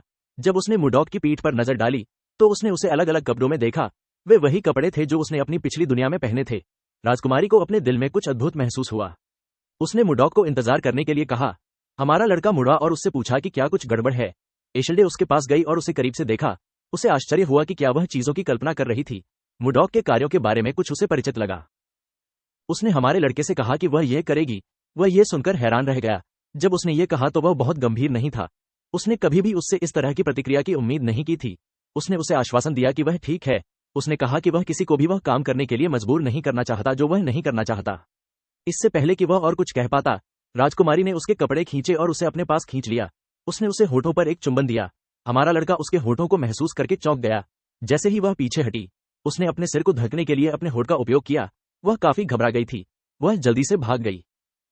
मुडॉक बस एक बेवकूफ की तरह वहीं खड़ा रहा। उसे विश्वास नहीं हो रहा था कि उसने अभी अभी राजकुमारी को चूमा है। उसने खुद को संभाला और कहा कि उसे सफल होकर वापस लौटना है। दृश्य बदल जाता है और हमें बहुत ठंडी उत्तरी भूमि पर ले जाया जाता है। एक बार में लोग इस बारे में बात करते हैं कि उन्हें एक नया स्वामी कैसे मिला है। उन्होंने सुना है कि हमारे लड़के ने राजा की जान बचाई। उन्होंने एक अफवाह सुनी जिसमें कहा गया था कि मुडॉक ने राजा को बचाने के लिए 100 लोगों को हराया था। एक गंजे व्यक्ति ने कहा कि मुडॉक वास्तव में तलवार चलाने वाला 6वें चक्र का जादूगर है जो इतना मजबूत है कि तलवार चलाने वाला भी उसे संभाल नहीं सकता है। जिस आदमी से वह बात कर रहा था उसने उसे बताया कि यह सच नहीं है। उसने नहीं देखा कि राजा किसी को इतना शक्तिशाली क्यों भेजेगा। एक विशाल जैकेट वाले व्यक्ति ने कहा कि मुडॉक स्पष्ट रूप से ड्यूक इकारस के पक्ष से बाहर हो गया है। उसने अपनी बियर मेज पर पटक दी। उसने कहा कि उन्होंने जो कुछ भी सुना है वह सिर्फ अफवाहें हैं। विशाल व्यक्ति ने अपनी एक आंख पर पट्टी बांध रखी थी। उसने कहा कि हमारा लड़का शायद दूसरों की तरह भाग जाएगा यदि वे उसे थोड़ा डरा देंगे। अगले दृश्य में हमें उत्तरी भूमि में पहाड़ों पर ले जाया जाता है। हम एक युवक और एक युवा महिला को जोर जोर से सांस लेते हुए देखते हैं। वे अपने हथियार पकड़े हुए थे। आदमी आश्चर्यचकित था कि वायवन कहाँ था। जैसे ही उसने ये कहा, एक बड़ी छाया ने लड़की को धक लिया। यह वायवन था। विशाल राक्षस ने लड़की पर हमला किया। वह अपनी कुल्हाड़ी से हमले को रोकने में कामयाब रही। आदमी ने लूया नाम की लड़की को बुलाया। वह जल्दी से उसके पास भागा। उसने उससे पूछा कि क्या वह ठीक है। वे दोनों बस वायवंस के कुछ अंडे छीनने की कोशिश कर रहे थे। उन्हें नहीं पता था कि राक्षस उनका पीछा करेगा। जब वह जोर जोर से सांस ले रही थी, उसने कुछ चौंकाने वाला देखा। उसने जैक के पीछे वायवन को देखा। उसने उसे अपने पीछे देखने के लिए कहा। जब लड़का पीछे मुड़ा तो उसने राक्षस का मुंह खुला देखा। वो उसे फाड़ने वाला था। जैक बता सकता था कि यह उसके लिए खत्म हो गया था। इससे पहले कि राक्षस उसे खा पाता, कोई वहां आ गया। वह व्यक्ति मुडॉक निकला। हमारे लड़के ने वाइवन पर हमला करने के लिए अपनी तलवार का इस्तेमाल किया। हमले ने उसका सिर काट दिया। लुइया और जैक अपने सामने वाइवन का सिर देखकर चौंक गए। मुडॉक अपने नए सफेद कपड़ों में उनके सामने खड़ा था। उसने उन्हें आश्वासन दिया कि चीजें अब ठीक हैं। लुइया ने जैक की मदद की। उसने मुडॉक को उसकी मदद के लिए धन्यवाद दिया। हमारे लड़के ने उससे इसके बारे में चिंता न करने के लिए कहा। उसने कहा कि वह सिर्फ एक स्वामी के रूप में अपनी जिम्मेदारी निभा रहा था। लुइया को नहीं पता था कि वह किस बारे में बात कर रहा था। मुडॉक ने पलटकर उससे कहा कि वह उसे अगली बार देखेगा। लुइया उसे रोकना चाहती थी, लेकिन हमारा लड़का जल्दी से क्षेत्र से निकल गया। लुइया ये देखकर हैरान रह गई कि वह कितना तेज था। उसने उसकी हरकतों को भी नहीं पकड़ा। जैक ने कुछ चौंकाने वाला देखा। उसने लुइया को बताया कि वाइवन अंडे चले गए हैं। अगले दृश्य में हमें एक महल में ले जाया जाता है। हम मुडॉक को अपने सिंहासन पर बैठे हुए मुस्कुराते हुए देखते हैं। उसे जगह खाली होने की उम्मीद नहीं थी। उसने अपने सामने वाले व्यक्ति से पूछा कि क्या लोगों को नहीं पता कि आज उसका उद्घाटन है। उस व्यक्ति ने उससे माफी मांगी। उसने कहा कि वह गांव में फिर से दूत भेजेगा। मुडॉक ने उसे ऐसा न करने के लिए कहा। उसने कहा कि इससे कुछ भी नहीं बदलेगा। हमारे लड़के को उनसे आज इस तरह का व्यवहार करने की उम्मीद नहीं थी। उसे अब समझ आया कि लॉर्ड्स को बाहर क्यों निकाला जाता रहा। वह स्थिति पर मुस्कुराया। उसने चीजों की देखभाल के लिए अपने तरीके का उपयोग करने का फैसला किया। कुछ दिनों बाद हमने एक विशाल आदमी को बार में कदम रखते हुए देखा। वह यह देखकर चौंक गया कि उसके सामने क्या था। सभी आदमी चोटों से भरे हुए थे। उसने उनसे पूछा कि क्या हुआ। उसने उनसे पूछा कि क्या मुडॉक ने उनके साथ ऐसा किया है। बहुत सारी दाढ़ी वाले एक बूढ़े व्यक्ति ने कहा कि यह वास्तव में हमारा लड़का था। उन्होंने कहा कि उन्हें मुडॉक के कौशल को स्वीकार करना होगा, भले ही वह उसे पसंद न करें। गंजे आदमी ने कहा कि हमारा लड़का काफी तेज है। उसने कहा कि जैसे ही मुडॉक ने उसे छुआ, वह हिल नहीं सका। उन्होंने विशाल व्यक्ति को बताया कि हमारे लड़के के हाथ की तकनीक से होने वाला दर्द अवर्णनीय है। जब वे बात कर रहे थे, कोई अंदर आ गया। उसने कहा कि बदमाश आ गया है। उसने उन्हें बताया कि बदमाश अभी गांव के चौराहे पर है। विशाल व्यक्ति को मुडॉक के वहां आने की उम्मीद नहीं थी। उसने कहा कि वह हमारे लड़के को देखेगा। लोग ये देखकर खुश थे कि कारेलोन का सबसे बड़ा योद्धा आगे आने वाला था। उन्होंने मैक्स नामक व्यक्ति से मुडॉक को हराने के लिए कहा। गांव के चौराहे पर हमारे लड़के ने चारों ओर देखा। वहां उसकी अपेक्षा से कहीं अधिक लोग थे। जब वह इधर उधर देख रहा था, किसी ने उसे बुलाया। वह व्यक्ति लुइया निकला। हमारा लड़का उसे देखकर आश्चर्यचकित रह गया। इससे पहले कि वह उसके करीब जा पाती, किसी ने उसके कंधों को थपथपाया। जब लुइया मुड़ी तो उसने अपने पिता को देखा। उसके पिता मैक्स निकले। उस आदमी ने उससे पूछा कि वह वहां क्यों है। लुइया ने उसे बताया कि वह ये देखने आई थी कि क्या हो रहा था, क्योंकि वहां बहुत सारे लोग जमा थे। मैक्स ने उसे समझाया कि नया स्वामी वहां है। लुइया एक नए स्वामी के बारे में सुनकर आश्चर्यचकित हो गई। उसे एहसास हुआ कि यही कारण है कि मुडॉक ने कहा कि एक स्वामी के रूप में यह उसकी जिम्मेदारी है। उसने अपने पिता को याद दिलाया कि उसने कैसे उसे बताया था कि जब वह आइस वेवन के अंडे चुराने गई थी तो किसी ने उसे बचाया था। मैक्स को तुरंत एहसास हुआ कि उनके नए स्वामी ने उसकी बेटी की जान बचाई। इससे उसके लिए चीजें जटिल हो गईं। वह अपनी बेटी के उद्धारकर्ता से नहीं लड़ सका। निसंदेह उसके डरने का असली कारण यह था कि मुडॉक ने बर्फ के वाइवन को एक ही झटके में मार डाला था। यह एक ऐसा वाइवन है जो नियमित किस्म से अधिक मजबूत है। यहां तक कि उसके जैसा शक्तिशाली व्यक्ति भी ऐसा कुछ नहीं कर सकता था। मैक्स को एहसास हुआ कि उसे हमारे लड़के को स्वीकार करने की जरूरत है। दुर्भाग्य से वह अभी भी पीछे नहीं हट सका। उसने मुडॉक की ओर अपना हाथ बढ़ाया और खुद को कारेलुन के सबसे महान योद्धा के रूप में पेश किया। मुडॉक ने अपना हाथ नहीं हिलाया। उसने खुद को ब्लिजार्ड के रूप में पेश किया। उसने कहा कि वह कारेलुन का नवनियुक्त बैरोनेट है। मैक्स ने उसे बताया कि उसने सुना है कि वह गांव में घूम घूमकर लोगों को बेरहमी से पीट रहा है। मुडॉक ने कहा कि वह बस उन लोगों को सबक सिखा रहा था जो विद्रोह करने की कोशिश कर रहे थे। उसकी आंखों में ठंडी नजर थी। उसने मैक्स से पूछा कि क्या वह उन लोगों की तरह व्यवहार करेगा। मैक्स ने उसे बताया कि वास्तव में उसके पास उसके लिए एक प्रस्ताव है। हमारे लड़के ने उसे अपना प्रस्ताव बताने के लिए कहा। मैक्स के अनुसार कारेलोन एक बेहद ठंडी जगह है। यही कारण है कि प्राचीन काल से लोग कठोर मौसम को सहन करने के लिए शराब पीते रहे हैं। उस आदमी ने मुडॉक को उसके साथ शराब पीने के लिए कहा। हमारे लड़के ने मैच स्वीकार कर लिया। मैक्स ने उसे चीजों के बारे में सोचने के लिए कहा। उसने उसे बताया कि शराब इतनी मजबूत है कि यह किसी के शरीर को जला सकती है। मुडॉक ने उससे कहा कि उसे कोई परवाह नहीं है। उसने मैक्स से कहा कि अगर वह जीतता है तो उसे भगवान के रूप में पहचानना होगा और बिना शर्त उसका पालन करना होगा। अन्य योद्धाओं का मानना था कि मुडॉक पागल था जिसने मैक्स के साथ शराब पीने की शर्त लगाई थी। उन्होंने शराब को फेना कहा और कहा कि जब फेना की बात आती है तो मैक्स को जीतना असंभव है। अपने चेहरे पर गंभीर भाव के साथ मैक्स ने हमारे लड़के से अपना वादा निभाने के लिए कहा। दृश्य बदल जाता है और हमें बार में ले जाया जाता है। हम मुडॉक और मैक्स को एक साथ बैठे देखते हैं। बड़ी मात्रा में शराब को बड़े मग में डाला गया था और मेज पर रखा गया था। मैक्स ने हमारे लड़के से पूछा कि क्या वह इस बारे में निश्चित है। उसने उससे कहा कि पीछे हटने में देर नहीं हुई है। उसके चेहरे पर मुस्कान के साथ मुडॉक ने कहा कि वह एक स्वामी के रूप में अपने शब्दों के खिलाफ नहीं जा सकता। उसने कहा कि वे अब शुरू कर सकते हैं। यह सुनकर मैक्स मुस्कुराया। उसने हमारे लड़के से कहा कि उसने जो कहा उस पर पछतावा न हो। अगले दृश्य में हम देखते हैं कि मैक्स अपनी आंखें खुली रखने के लिए संघर्ष कर रहा है। उसे चक्कर आ रहा था। उसकी बेटी और उसके एक दोस्त को उसे जगाए रखने के लिए उसे थपथपाना पड़ा। उसके दोस्त ने उससे पूछा कि क्या वह ठीक है। उसने उसे बताया कि वह एक पल के लिए मर गया। मैक्स को विश्वास नहीं हो रहा था कि वह क्या सुन रहा था। उसे विश्वास नहीं हो रहा था कि कारेलुन में सबसे अच्छा शराब पीने वाला मर गया। लुइया अपने पिता के बारे में चिंतित थी। उसने उनसे हार मानने के लिए कहा।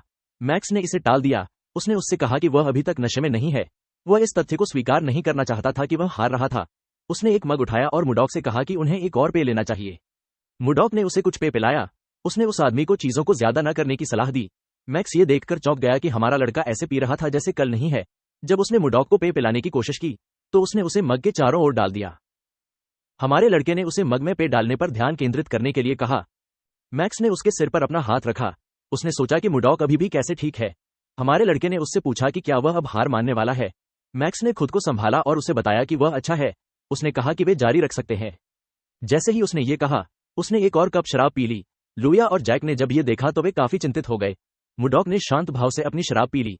लुइया और जैक ये देखकर हैरान रह गए कि वह बिल्कुल भी नशे में नहीं था। हमारे लड़के ने मग को मेज पर गिरा दिया। वह सोच रहा था कि क्या वह अच्छी तरह से पीने में सक्षम है, क्योंकि उसे पीने के बाद काफी समय हो गया था। जैसे ही उसने ये सोचा, उसने एक तेज आवाज सुनी। उसने जल्दी से नीचे देखा। वह मुस्कुराया जब उसने देखा कि जमीन पर क्या था। उसने जमीन पर मैक्स देखा। वह आदमी बहुत अधिक शराब पीने के कारण गिर गया था। मुडॉक ने कहा कि वह जीत गया। हर कोई ये देखकर चौंक गया कि मैक्स वास्तव में हार गया। हमारा लड़का खड़ा हो गया। उसने कहा कि ठीक 5 दिनों में सभी को उसके महल में इकट्ठा होना होगा। अपने चेहरे पर गंभीर भाव लाते हुए उसने उनसे कहा कि वह देखना चाहता है कि क्या वे उस तरह के लोग हैं जो अपने वादे निभाते हैं। 5 दिन बाद हमें मुडॉक के महल में ले जाया गया। हमने अपने लड़के को उसके सिंहासन पर देखा। वह अपने सामने लोगों को देखकर आश्चर्यचकित था। शराब खाने के सभी लोग वहां इकट्ठे थे। उसने उनसे कहा कि उसे उनके आने की उम्मीद नहीं थी। उसे उम्मीद नहीं थी कि वे वास्तव में अपना वादा निभाएंगे। मैक्स ने उससे कहा कि वे निश्चित रूप से अपने वादे निभाते हैं। इससे पहले कि वह आगे बढ़ता, मुडॉक ने उसकी बात काट दी, क्योंकि वे सभी जानते थे कि वह कौन था। हमारे लड़के ने सीधे मुद्दे पर जाने का फैसला किया। उसने उनसे कहा कि वह उन्हें आगे बढ़ने की तैयारी के लिए 10 दिन का समय देगा। मुडॉक की बातों से हर कोई भ्रमित हो गया। हमारे लड़के ने उनसे जवाब देने के लिए कहा। लुइया ने उससे पूछा कि क्या वे सभी उसके साथ महल में रहेंगे और रहेंगे। मुडॉक ने उससे पूछा कि क्या वह वास्तव में सोचती है कि वे सभी महल में रह पाएंगे। लुइया ने उसे याद दिलाया कि उसने उन्हें अपना सामान पैक करने के लिए कहा था। मुडॉक ने उसे बताया कि उसने कभी नहीं कहा कि वे महल में रहेंगे। उसके चेहरे पर मुस्कान थी। हमारे लड़के ने उन्हें बताया कि वे उत्तर की ओर पलायन करने जा रहे हैं। ये सुनकर हर कोई हैरान रह गया। मुडॉक ने उन्हें बताया कि वह पिछले 5 दिनों से इधर उधर घूम रहा है। उसने उन्हें बताया कि उसे उत्तर में एक जगह मिली है जहां 10,000 लोग आसानी से रह सकते हैं। उसने कहा कि वे अब बिखरे हुए नहीं रहेंगे। उसने उनसे कहा कि वे एक होकर रह सकते हैं। लोगों को मुडॉक के विचार पर संदेह था। मैक्स ने हमारे लड़के को बताया कि वह जिस स्थान के बारे में बात कर रहा है वह वर्तमान में आइसोग्रिस के समूहों द्वारा बसा हुआ है। मुडॉक ने उससे पूछा कि आइसोग्रिस क्या है। मैक्स ने उसे बताया कि वे सामान्य ओग्रिस के समान हैं। हमारे लड़के ने उस आदमी से पूछा कि क्या वह गंजे राक्षसों का जिक्र कर रहा है जो 2 पैरों पर चलते हैं। मैक्स ने उससे पूछा कि क्या वह उनसे मिला है। ये सुनकर मुडॉक मुस्कुराया। उसने मैक्स को बताया कि उसने सभी बर्फ राक्षसों को खत्म कर दिया है। ये सुनकर हर कोई हैरान रह गया। मुडॉक वापस बैठ गया। उसे विश्वास नहीं हो रहा था कि वे बर्फ के राक्षसों के बारे में चिंतित थे। उसने उनसे प्रवास के लिए तैयार होने के लिए कहा। उसने उन्हें आश्वासन दिया कि उसे एक बढ़िया जगह मिल गई है। अपना संदेश देने के बाद उसने उन्हें जाने के लिए कहा। अगले दिन हम देखते हैं कि मुडॉक अपने शरीर को फैला रहा है। जब वह खिंचाव कर रहा था तो किसी ने उसका अभिवादन किया। जब वह मुड़ा तो उसने लुइया और जैक को देखा। लुइया ने उसे समझाया कि वह निराश थी कि वह उसका ठीक से स्वागत नहीं कर पा रही थी। उसने मुडॉक को अपना नाम बताया। जैक ने भी अपना परिचय दिया। हमारे लड़के ने उन्हें बताया कि वह समझता है कि वे उससे मिलने क्यों आए हैं। उसने उन्हें बताया कि वह वास्तव में उन्हें बुलाने जा रहा था। ये सुनकर वे दोनों आश्चर्यचकित हो गए। मुडॉक ने उन्हें आश्वासन दिया कि यह कोई बड़ी बात नहीं है। उसने उनसे बहुत घबराने के लिए नहीं कहा। चेहरे पर मुस्कान के साथ उसने उन्हें अपने पीछे आने के लिए कहा। हमारा लड़का उन दोनों को महल के दूसरे हिस्से में ले गया। जब वे वहां पहुंचे, लुइया और जैक ने कुछ चौंकाने वाला देखा। उन्होंने बर्फ के वाइवन में बच्चों को देखा। लुइया ये देखकर नाराज हो गई कि यह मुडॉक ही था जिसने अंडे छीने। उसने उससे पूछा कि क्या वह जानता है कि उन्होंने उन्हें पाने के लिए कितनी मेहनत की है। उसने उससे पूछा कि उसने ऐसा क्यों किया। उसके चेहरे पर मुस्कान के साथ मुडॉक ने उनसे उस व्यक्ति को बताने के लिए कहा जिसने उन्हें उस दिन बचाया था। लुइया और जैक को नहीं पता था कि क्या कहें। जब जैक ने मुडॉक को डांटने की कोशिश की तो उसने उसे काट दिया। उसने उनसे बर्फ के वाइवन्स को दूर ले जाने के लिए कहा। लुइया ये सुनकर हैरान रह गई। उसने उससे पूछा कि क्या वह निश्चित है। मुडॉक ने उसे समझाया कि वह उन्हें पालने के बारे में सोच रहा है, लेकिन वे बहुत अधिक खाते हैं और बहुत तेज और शोर करते हैं। उसने कहा कि वह उनके साथ सीधे नहीं सोच सकता। वाइवन्स हमारे लड़के के लिए बहुत ज्यादा थे। लुया ने उससे कहा कि अब वाइवन्स को लेने का कोई मतलब नहीं है। ऐसा इसलिए है क्योंकि वाइवन्स अंडे सेने के बाद सबसे पहले जिस व्यक्ति को देखते हैं उसे अपनी मां के रूप में देखते हैं। मुडॉक ये सुनकर नाराज हो गया। उसे विश्वास नहीं हो रहा था कि उसे इन परेशान करने वाले राक्षसों की देखभाल जारी रखनी होगी। जैक ने उसे बकवास बंद करने के लिए कहा। उसने उसे बताया कि आइस वाइवन्स अनमोल हैं। लुइया ने उसे समझाया कि आइस वाइवन्स अधिकांश राक्षसों की तुलना में बड़े और मजबूत हैं। उसने उससे कहा कि उसके पास बहुत शक्तिशाली प्राणियों को पालने का अवसर है। जैक ने कहा कि उसने वाइवन्स को ठीक से प्रशिक्षित किया होगा और आराम से टेक्सटन के लिए उड़ान भरी होगी। मुडॉक ने उससे पूछा कि टेक्सटन कहाँ है। जैक के अनुसार टेक्सटन कैरेलन से 1000 किलोमीटर पश्चिम में स्थित है। यह गैया साम्राज्य की दूसरी राजधानी है। यह एक ऐसी जगह है जहां किसी चीज की कमी नहीं है। मुडॉक ने जैक से पूछा कि क्या वे वाइवन्स पर इतनी दूर तक उड़ान भर सकते हैं। जैक ने कहा कि उन्हें वहां पहुंचने में सक्षम होना चाहिए और 1 घंटे में वापस आना चाहिए। यह सुनकर हमारा लड़का हैरान रह गया। उसने लुइया से पूछा कि वह बताए कि वह वाइवन्स को कैसे वश में कर सकता है। उसने उससे पूछा कि क्या उसने अपना मन बदल लिया है। मुडॉक ने कहा कि उसने अपना मन बदल लिया है। चेहरे पर मुस्कान के साथ उसने कहा कि वह एक शानदार विचार लेकर आया है। कुछ दिनों बाद कैरेलन के निवासियों ने मुडॉक के निर्देशों के तहत एक बड़ा प्रवास शुरू किया। जब वे चल रहे थे, सबीना अपने मालिक के पास भाग गई। उसने उसे बुलाया। मुडॉक घूम गया। लड़की ने उसे बताया कि लोगों को कठिन समय का सामना करना पड़ रहा है। हमारे लड़के को यह सुनकर कोई आश्चर्य नहीं हुआ। ये लोग लगातार 3 दिनों से पलायन कर रहे हैं। मुडॉक को एहसास हुआ कि अभी भी ऐसे लोग हैं जो उस पर भरोसा नहीं करते हैं और अभी भी झिझक रहे हैं। वह जानते थे कि ये लोग अपने गंतव्य पर पहुंचने के बाद जल्द ही अपना मन बदल लेंगे। उन्होंने सभी का ध्यान आकर्षित किया। उन्होंने उनसे वहां रुकने के लिए कहा, भले ही यह कठिन हो। उन्होंने उन्हें आश्वासन दिया कि वे लगभग वहां हैं। बहुत अधिक दाढ़ी वाले व्यक्ति ने मुडॉक को बताया कि उन्हें यह भी नहीं पता कि वे कहां जा रहे हैं। गंजे व्यक्ति ने कहा कि वे पूरी तरह से निश्चित नहीं हैं कि वहां कोई बर्फीले राक्षस नहीं है। मुडॉक ने अपनी तलवार बर्फ में धकेल दी। उसने उन्हें याद दिलाया कि उसने पहले ही बर्फ के दानवों को हरा दिया है। उसने उनसे यह बताने के लिए कहा कि जब वे इतने डरे हुए हैं तो वे खुद को कैरेलन के बहादुर योद्धा कैसे कह सकते हैं। जैसे ही उसने ये कहा, वह पीछे मुड़ा। सबीना ने अपने गुरु को बुलाया। मुडॉक ने उससे कहा कि यह उनके लिए समझने के लिए पर्याप्त है। चेहरे पर मुस्कान के साथ उसने अपनी छात्रा से कहा कि जब वह खुद उस जगह को देखेगी तो उसे सब कुछ समझ आ जाएगा। अगले दृश्य में हम देखते हैं कि मुडॉक और उसके छात्र एक विशाल प्रवेश द्वार वाली एक विशाल गुफा में पहुंचते हैं। गुफा काफी विशाल और गहरी थी। लियो बता सकता था कि यह वह जगह है जिसके बारे में उसका गुरु बात कर रहा था। मुडॉक ने उसे बताया कि उसे ये जगह ढूंढने में बहुत कठिनाई हुई। उसने कहा कि उसे ये थोड़ी पसंद आई। लोग ये देखकर हैरान रह गए कि गुफा कितनी बड़ी थी।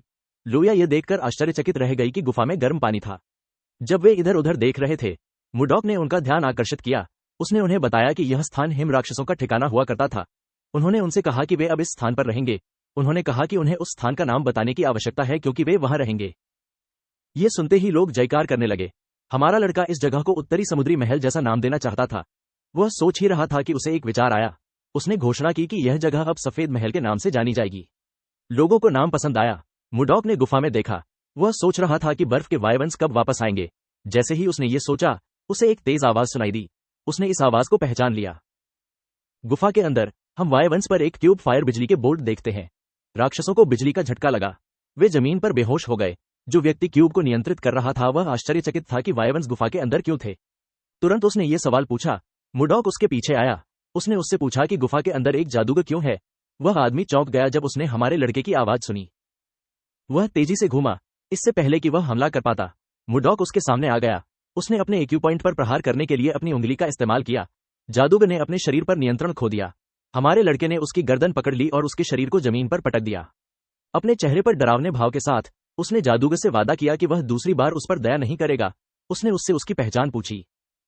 मुडॉक ने उस व्यक्ति से यह बताने के लिए कहा कि उसने उसकी वाइवन्स पर हमला क्यों किया। जादूगर ने देखा कि वह अपने शरीर को हिला नहीं सकता था। उसे आश्चर्य हुआ कि क्या वह लकवाग्रस्त है। अपने चेहरे पर डरावने भाव के साथ मुडॉक ने उससे कहा कि उसका मोह खराब नहीं हुआ है। उसने उससे बात करना शुरू करने के लिए कहा। वह आदमी उसके चेहरे का भाव देखकर डर गया। उसने कहा कि वह बात करेगा। उन्होंने अपना परिचय काउंट जेरोम वॉन कैरियोइन के रूप में दिया। मुडॉक को उम्मीद नहीं थी कि वह आदमी गिनेगा। उसने उसे बताया कि वह एक बैरोनेट है। जैसे ही उसने ये सुना, जेरोम को एहसास हुआ कि हमारा लड़का ब्लिजार्ड के नाम से जाना जाने वाला आदमी है, जिसने राजा की जान बचाई और एक उपाधि और एक भूमि प्राप्त की। मुडॉक को उम्मीद नहीं थी कि वह उसे जानेगा। हमारे लड़के को एहसास हुआ कि कुछ गड़बड़ है। उसने जेरोम से पूछा कि क्या वह पूर्व स्वामी है जो यहाँ नियुक्त किया गया था और लोगों ने उसे बाहर निकाल दिया था। काउंट ने उसे बताया कि उसकी अपनी परिस्थितियां हैं। मुडॉक ने उसे बताया कि यह उसका काम नहीं है। वह जेरोम को करीब ले गया और उससे कहा कि वह कुछ समय से उससे खुलकर बात कर रहा है। जादूगर ने उसे बताया कि वह अब अपनी पहचान से अवगत है और वह जानता है कि वे एक ही पक्ष में है। मुडॉक ने उसे कोई जवाब नहीं दिया। जेरोम ने उससे पूछा कि क्या उसने कुछ गलत कहा है। हमारे लड़के ने उसका सिर पकड़ लिया और उसे बताया कि वह गलत है। वह आदमी दर्द से चिल्लाया। मुर्डॉक ने उससे कहा कि उसे समानता की परवाह नहीं है। उन्होंने उसे याद दिलाया कि वह अपनी जिम्मेदारी पूरी करने में विफल रहा है। उसने उससे कहा कि उसे उपाधि ठुकरा देनी चाहिए थी। मुर्डॉक ने उससे कहा कि समानता उसके लिए कोई मायने नहीं रखती। काउंट ने हमारे लड़के से उसे बख्शने की विनती की। मुर्डॉक ने उससे कहा कि वह उसे एक बार के लिए विशेष उपचार देगा। उसने उसे सलाह दी कि वह उससे दोबारा लड़ने के बारे में न सोचे। जैसे ही उसने ये कहा, मुर्डॉक ने अपने एक्यू पॉइंट पर दबाव जारी कर दिया। उसने जेरोम से कहा कि वह अब अपने शरीर को हिला सकता है। वह आदमी जल्दी से अपने घुटनों पर बैठ गया। वह जोर जोर से सांस ले रहा था। अपने चेहरे पर एक भयानक भाव के साथ मुर्डॉक ने उससे कहा कि अगर उसने कुछ भी बेवकूफी भरी बात कही तो वह उसे गंभीर रूप से मार डालेगा। जेरोम ने उसे आश्वासन दिया कि वह ऐसा कुछ नहीं करेगा। हमारे लड़के ने अपने वायवंश की ओर इशारा किया और जेरोम से उन्हें ठीक करने के लिए कहा। उसने उससे कहा कि वह उन्हें ठीक करने के बाद बाहर आ सकता है। जेरोम ये सुनकर आश्चर्यचकित रह गया कि उसे उन्हें ठीक करना होगा। मुर्डॉक ने उससे कहा कि वह लोगों को परखने में उत्कृष्ट है। उसने जेरोम से कहा कि उसमें भगवान के सामने जादू का उपयोग करने की बहुत हिम्मत है। उसने उसे अपना सर्वश्रेष्ठ करने के लिए कहा। जैसे ही उसने ये कहा, वह मुड़ा। जेरोम ने उसे रोकने की कोशिश की लेकिन हमारे लड़के ने उसे वहीं छोड़ दिया। काउंट जमीन पर गिर गया। उसे एहसास हुआ कि कुछ गंभीर रूप से गलत था। अगले दृश्य में हम मुर्डॉक और जेरोम को एक तंबू में देखते हैं। हमारे लड़के ने उस आदमी से कहा कि वह चाहता है कि वह राजा को एक पत्र भेजे। जेरोम ये सुनकर आश्चर्यचकित हो गया। मुर्डॉक ने उससे पूछा कि वह इतना आश्चर्यचकित क्यों है। उसने उससे पूछा कि क्या राजा को पत्र भेजना वास्तव में मुश्किल है। जेरोम ने उसे बताया कि पत्र कोई समस्या नहीं है। उसने मुर्डॉक को याद दिलाया कि उसने उसे कर छूट के लिए एक पत्र भेजने के लिए कहा था। हमारे लड़के ने उसे समझाया कि उसे इसकी आवश्यकता है क्योंकि लोग जीविकोपार्जन के लिए अपना सर्वश्रेष्ठ प्रयास कर रहे हैं और उनके पास अतिरिक्त कुछ नहीं है। जेरोम ने मुर्डॉक को बताया कि अन्य रईस इसके खिलाफ होंगे। हमारे लड़के ने उससे पूछा कि वे इसके खिलाफ क्यों होंगे। जेरोम ने कहा कि यह रईसों के नजरिए से अनुचित लगेगा।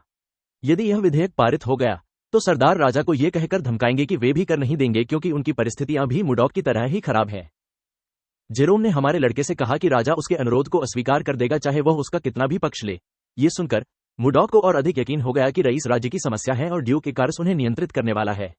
उन्होंने जेरोम से इस विचार को स्थगित करने के लिए कहा। यह सुनकर काउंट को राहत मिली।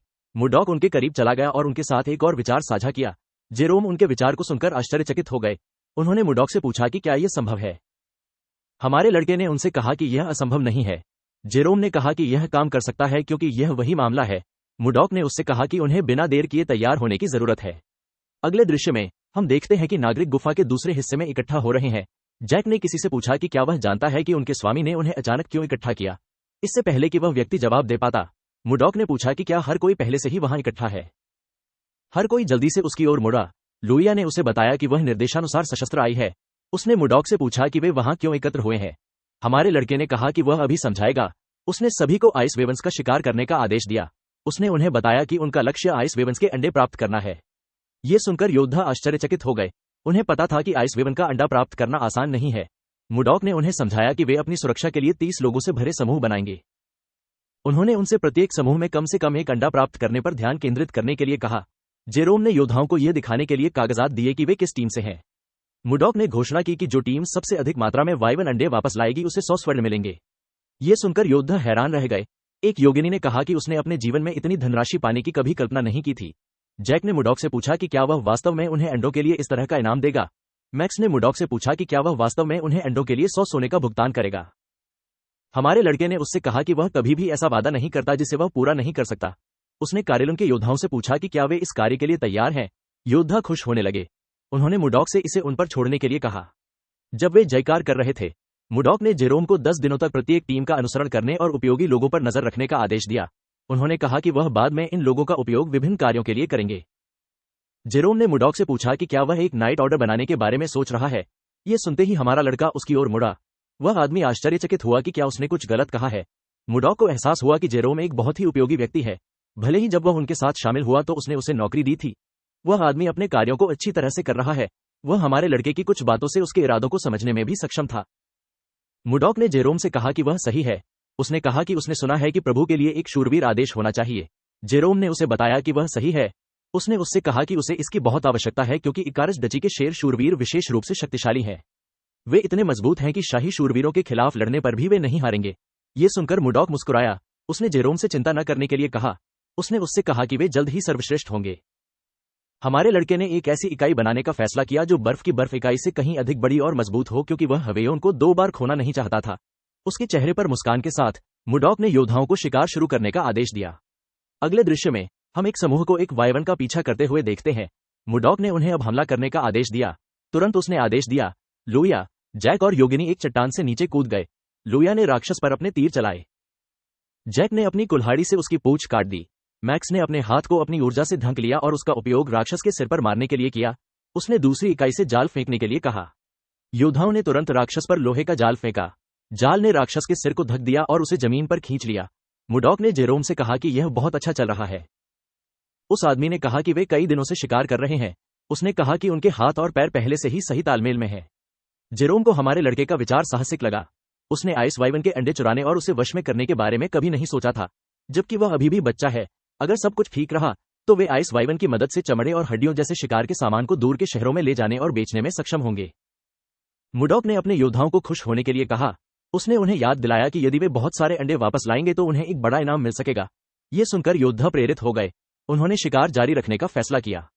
जेरोम को यह आश्चर्यजनक लगा कि हमारे लड़के ने बेकाबू कारेलुन योद्धाओं को एक में एकजुट कर दिया। उसे विश्वास नहीं हो रहा था कि वे एक साथ राक्षसों का शिकार कर रहे थे। जब वे योद्धाओं को देख रहे थे तो उन्होंने देखा कि उनमें से एक ने तेज गति से एक वाइवन का सिर काट दिया। राक्षस को कोई मौका नहीं मिला। उस व्यक्ति के साथियों ने इसके लिए उसकी सराहना की। उन्होंने उसे गेल के रूप में संदर्भित किया। हमारा लड़का भी उसके कौशल से प्रभावित हुआ। उसने जेरोम से पूछा कि वह आदमी कौन है। जेरोम ने उसका नाम देखने के लिए अपनी किताब खोली। उसने मुडॉक को बताया कि उस आदमी को शुअर्ट गेल के नाम से जाना जाता है। मुडॉक का मानना था कि वह आदमी प्रसिद्ध है क्योंकि उसका उपनाम है। जेरोम ने उसे बताया कि वह सही है। उसने कहा कि गेल आम लोगों का नायक है। वह दुष्ट कुलीन घरों पर छापा मारता है और गरीबों को छापे की लूट देता है। मुडॉक ने जेरोम से उसे यह बताने के लिए कहा कि ऐसा आदमी यहाँ क्यों है। जेरोम ने उसे बताया कि गेल एक बार जाल में फंस गया था। उसे कैद कर लिया गया था, लेकिन वह जेल से भाग गया और इधर उधर भटकता रहा। मुडॉक ने स्थानीय लोगों के साथ बातचीत करने के तरीके से बताया कि वह आदमी एक सभ्य व्यक्ति था। उसने जेरोम से कहा कि अगर उसे गेल के अलावा जेल से भागा हुआ कोई और व्यक्ति मिले तो वह उसे रिपोर्ट करे। उसने उससे कहा कि उन्हें कोई और उपयोगी व्यक्ति मिल सकता है। वह व्यक्ति विश्वास नहीं कर सका कि उसका काम फिर से बढ़ गया है। अगले दृश्य में हम मुडॉक को गुफा में योद्धाओं को संबोधित करते हुए देखते हैं। उन्होंने बर्फ के वाइवन का शिकार करने के उनके प्रयासों की सराहना की। उन्होंने कहा कि उन्होंने पर्याप्त वाइवन अंडे एकत्र किए हैं। उन्होंने उन्हें आश्वासन दिया कि वह उन्हें अपने वादे के अनुसार पुरस्कार देंगे। ये सुनते ही योद्धा खुश होने लगे। मैक्स ने मुडॉक से सवाल पूछने के लिए हाथ उठाया। हमारे लड़के ने उससे पूछा कि क्या कुछ गलत है। आदमी ने कहा कि वह जानना चाहेगा कि उसने उन्हें वाइवन अंडे लेने का आदेश क्यों दिया। मुडॉक को एहसास हुआ कि हर कोई शायद सोच रहा था कि उसने उनसे वाइवन अंडे इकट्ठा करने के लिए क्यों कहा। उन्होंने उन्हें याद दिलाया कि जब वे अंडों से बच्चे निकलते हैं तो सबसे पहले जो चीज वे देखते हैं उसे वे अपनी मां के रूप में पहचान लेते हैं। उन्होंने कहा कि वह इस विधि का उपयोग करके राक्षसों को वश में करना चाहते हैं। उन्होंने योद्धाओं को बताया कि वह पालतू बर्फ के वाइवन को परिवहन के रूप में उपयोग करने की योजना बना रहे हैं। भरी हुई वाइवन्स अपना माल प्रत्येक देश में ले जाएंगी। किसी ने मुडॉक से पूछा कि वे कौन सा सामान बेचेंगे। हमारे लड़के ने कहा कि पहली चीज जो वह सोच सकता है वह चमड़े की है। अपने चेहरे पर मुस्कान के साथ मुडॉक ने उन्हें बताया कि उनका मुख्य उत्पाद आइस उग्रे जनजाति होगा। मैक्स और अन्य योद्धा ये सुनकर चौंक गए। मैक्स ने अपने स्वामी से पूछा कि क्या वह उन्हें मारने की योजना बना रहा है। लुइया ने कहा कि वह अभी मरने के लिए तैयार नहीं है। मुडॉक ने अपने योद्धाओं को खुद को शांत करने का आदेश दिया। उन्होंने तुरंत अपना मुंह बंद कर लिया। हमारे लड़के ने उनसे उस व्यक्ति को बताने के लिए कहा जिसने कुछ समय पहले इस सफेद महल के आसपास छिपे हुए बर्फ राक्षस को मिटा दिया था। लोगों ने उसे बताया कि यह वही है। मुडॉक ने उन्हें बताया कि वे सही हैं। उसने उनसे पूछा कि क्या वे वास्तव में विश्वास करते हैं कि वह उन्हें राक्षस का भोजन बनने की अनुमति देगा। योद्धाओं को एहसास हुआ कि चीजें पहले से अलग हैं। उन्हें विश्वास था कि चीजें उनके वर्तमान स्वामी के साथ काम करेगी। मुडॉक ने उनसे पूछा कि क्या वे रुचि रखते हैं। योद्धाओं ने चिल्लाकर कहा कि वे रुचि रखते हैं। हमारे लड़के ने उनसे कहा कि वह उन्हें अपने वादे के अनुसार पुरस्कार देगा। इससे पहले कि वह कुछ और कह पाता, उसका एक शिष्य उसके पास दौड़ा। लड़के ने उसे बुलाया। मुडॉक ने लियो को बताया कि वह अभी भी बात कर रहा है। उसने उससे पूछा कि क्या हो रहा है। लियो ने अपने मालिक से माफी मांगी। उन्होंने उसे बताया कि यह कुछ जरूरी है। जोर से सांस लेते हुए लड़के ने मुडॉक को बताया कि सवीना मर रही है। यह सुनकर हमारा लड़का हैरान रह गया। दृश्य बदल जाता है और हम सवीना के साथ अन्य 2 शिष्यों को देखते हैं। लड़की जमीन पर कांप रही थी। लफी ने उसे जैकेट से ढक दिया। सवीना ने उसे जैकेट के लिए धन्यवाद दिया। एनी यह देखकर दुखी हुई कि सवीना अभी भी कांप रही थी। लफी ने उसे रुकने के लिए कहा। उसने उसे बताया कि उनके गुरु जल्द ही आएंगे। जैसे ही उसने ये कहा, मुडॉक ने उनसे पूछा कि क्या हो रहा है। बच्चे अपने मालिक की आवाज सुनकर तेजी से पीछे मुड़े। मुडॉक ने तुरंत लड़की के शरीर की जांच की। वह यह देखकर हैरान रह गया कि उसका शरीर इतनी भयानक स्थिति में था। सबीना ने अपने गुरु से कहा कि हर जगह इतनी ठंड है। मुडॉक ने अपने छात्रों से उसे यह बताने के लिए कहा कि वह कैसे बीमार हो गई। उसने उनसे विस्तार से बताने को कहा। छात्रों ने उन्हें समझाया कि वे ओसबोर्न को आइस वाइवन अंडों के लिए घोंसला बनाने के लिए जगह ढूंढने में मदद कर रहे थे। जब वे चारों ओर देख रहे थे तो उन्हें ग्लेशियल फूलों से भरा एक विशाल फूलों का मैदान मिला, जिसे उन्होंने केवल किताबों में देखा था। सबीना अपने मालिक को फूल दिखाना चाहती थी, इसलिए उसने जमीन से कुछ फूल ले लिए। जब वे ग्लेशियल फूल लेकर लौटे तो सबीना जमीन पर गिर पड़ी और कांपने लगी। ये देखकर बच्चे हैरान रह गए। लियो ने अपने मालिक से पूछा कि उन्हें क्या करना चाहिए। उन्होंने कहा कि सबीना जाग न जाए। मुडॉक ने उसके सिर पर थपथपाया और उसे शांत होने के लिए कहा। उसने उससे कहा कि ऐसा नहीं होगा। हमारे लड़के ने ग्लेशियल फूल को देखने का फैसला किया। वह फूल को देखकर आश्चर्यचकित हो गया। उसे यकीन था कि यह बर्फ का फूल था। उसे विश्वास नहीं हो रहा था कि इसे वे ग्लेशियल फूल कह रहे थे। ये फूल उत्तरी समुद्र और केंद्रीय मैदानों का एकमात्र अमृत है। मुडॉक को आश्चर्य हुआ कि यह इस दुनिया में कैसा था। उसके छात्रों ने उससे सबीना को बचाने के लिए कहा। हमारे लड़के ने फूल के बारे में बाद में सोचने का फैसला किया। उन्होंने लियो को सबीना को ले जाने और उसके पीछे आने के लिए कहा। उन्होंने कहा कि वे प्रशिक्षण मैदान में जा रहे हैं। लियो जल्दी से सबीना को प्रशिक्षण मैदान में ले गया। हमारे लड़के ने उसे बिस्तर पर लिटाने के लिए कहा। लड़के ने धीरे से उसे लिटा दिया। मुडॉक ने इसके लिए उसकी सराहना की। उन्होंने अपने शिष्यों से कहा कि वह अब उसका इलाज शुरू करने जा रहे हैं। उन्होंने उनसे तब तक कमरे में प्रवेश न करने को कहा जब तक कि वह उन्हें अंदर जाने की अनुमति न दे दें। छात्र कमरे से बाहर चले गए। दरवाजा बंद करने से पहले लफी ने अपने मालिक से सबीना को बचाने की विनती की। हमारे लड़के ने उसे आश्वासन दिया कि वह बचाएगा। उसने अपने हाथ में बर्फ के फूल को देखा। ग्लेशियल फूल को एक रहस्यमय फूल के रूप में जाना जाता है जो लगातार ठंडी हवा उत्सर्जित करता है। हालांकि उत्तरी समुद्री महल में जहां मुडॉक रहता था, इस फूल का फल एक अमूल्य अमृत था। फूल की अत्यधिक ठंड से फल प्राप्त करना मुश्किल हो जाता है। हालांकि मुडॉक जैसे किसी व्यक्ति के लिए यह एक अलग कहानी है जिसने बर्फ क्यूई में महारत हासिल की है। हमारे लड़के ने इसे परिष्कृत करने के लिए फल पर कुछ ठंडी हवा फेंकी। सबीना गिर गई क्योंकि उसकी बर्फ क्यूई ठंड का सामना करने के लिए पर्याप्त मजबूत नहीं थी। मुडॉक ने लड़की के मुंह में फल डाला। उसने अपनी ऊर्जा उसमें डाल दी और उसे बुलाया। उसने उसे अपनी आंखें खोलने के लिए कहा।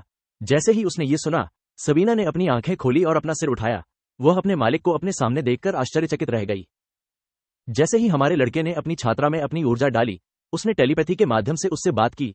उसने उसे सीधे बैठने और अपनी क्यूई प्रसारित करने का प्रयास करने के लिए कहा। सबीना ने उसका आदेश स्वीकार कर लिया। उसने जल्दी से अपनी ऊर्जा प्रसारित करना शुरू कर दिया। ठंडी ऊर्जा उसके शरीर के चारों ओर घूमने लगी। मुडॉक ने देखा कि उसकी आंतरिक ऊर्जा के संचार के कारण उसके शरीर में ठंडी क्यूई पूरी तरह से स्थिर हो गई है। जब वह अपनी ऊर्जा का संचार कर रही थी, सबीना अचानक अपनी आंखें खोलकर बिस्तर पर गिर गई। मुडॉक को एहसास हुआ कि वह सो गई है।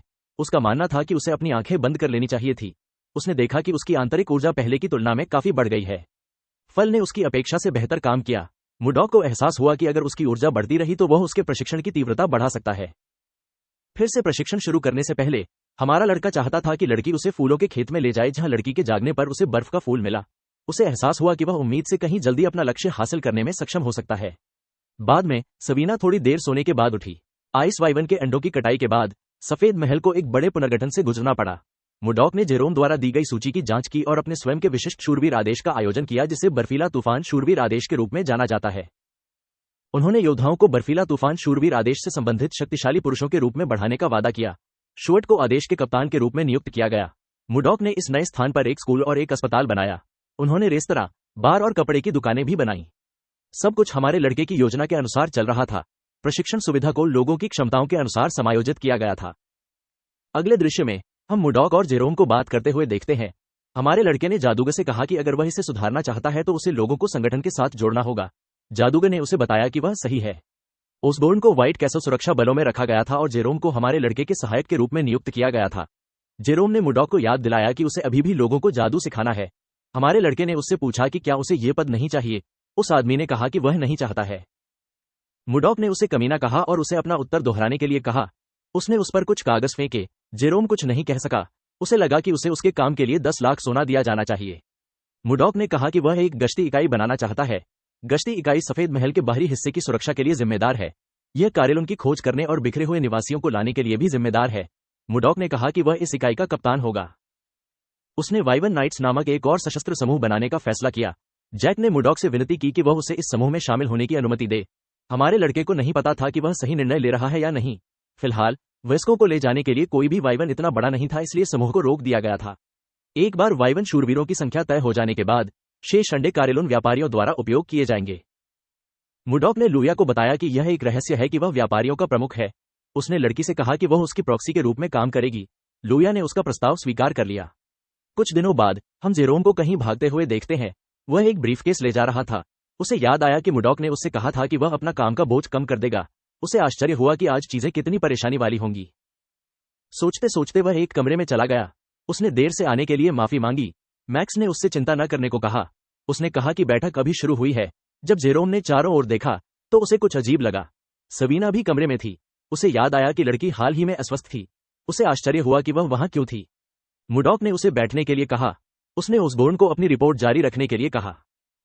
ओसबोर्न ने कहा कि सुरक्षा इकाई लंबे समय से नहीं है और फिर भी उन्होंने पहले ही 20 लोगों को जेल में बंद कर दिया है। समस्या यह है कि इनमें से आधे से ज्यादा लोग भगोड़े हैं जो बाहर से आए हैं। मैक्स खड़ा हुआ और उसने अपने स्वामी से कहा कि ये लोग अपराधी हैं। उसने मुडॉक से उन्हें बंद रखने के लिए कहा ताकि वे कोई परेशानी न पैदा करें। मुडॉक ने उससे पूछा कि क्या उन्हें उसे बंद करके शुरुआत करनी चाहिए। उन्होंने उस व्यक्ति को याद दिलाया कि वह उस विद्रोह का मुख्य अपराधी है जिसने जेरोम जैसे पूर्व नेताओं को बाहर कर दिया था। मैक्स ने कहा कि यह अलग है। उन्होंने कहा कि केंद्रीय रईसों से कार्यालयों की रक्षा करना आत्मरक्षा थी। मुडॉक ने उससे पूछा कि क्या वह अपने कार्यों को एक महान संघर्ष मानता है और शुअर्ट के कार्यों को छोटी मोटी चोरी मानता है। मैक्स को एहसास हुआ कि वह तर्कहीन हो रहा था। उसने शुअर्ट से अपने कृत्य के लिए माफी मांगी। उस व्यक्ति ने मैक्स से कहा कि वह यह न भूले कि आम लोगों की पीड़ा का कारण क्या है। उसने उससे कहा कि वे इस पर बाद में चर्चा करेंगे क्योंकि वे एक बैठक में हैं। मुडॉक को उम्मीद नहीं थी कि मैक्स इतना संकीर्ण सोच वाला होगा। उसने दूसरों से पूछा कि क्या उनके पास साझा करने के लिए कोई अन्य राय है। सबीना ने उससे पूछा कि क्या वह अपनी राय साझा कर सकती है। हमारे लड़के ने उसे आगे बढ़ने के लिए कहा। सबीना ने मुडॉक को बताया कि मैक्स की इस तरह की प्रतिक्रिया के लिए ग्रामीणों के पास भगोड़ों के बारे में एक भयानक दृष्टिकोण होना चाहिए। हमारा लड़का उससे सहमत था। लड़की ने उसे याद दिलाया कि उन्हें कल राक्षस का शिकार शुरू करना होगा। मुडॉक ने उससे पूछा कि इसका किसी भी चीज से क्या लेना देना है। सबीना ने सुझाव दिया कि वे कैदियों को शिकार में सबसे आगे रखें। यह सुनकर हर कोई हैरान रह गया। मुडॉक को वास्तव में यह विचार पसंद आया। उसने सबीना को बात जारी रखने के लिए कहा। दोस्तों, हम अपने वीडियो के अंत पर आ गए हैं। यदि आप लोग इस पुनर्कथन के बारे में और अधिक जानना चाहते हैं तो मुझे टिप्पणी अनुभाग में बताएं। अधिक पुनर्कथन के लिए लाइक करना और सब्सक्राइब बटन दबाना न भूलें। बाद में मिलते हैं।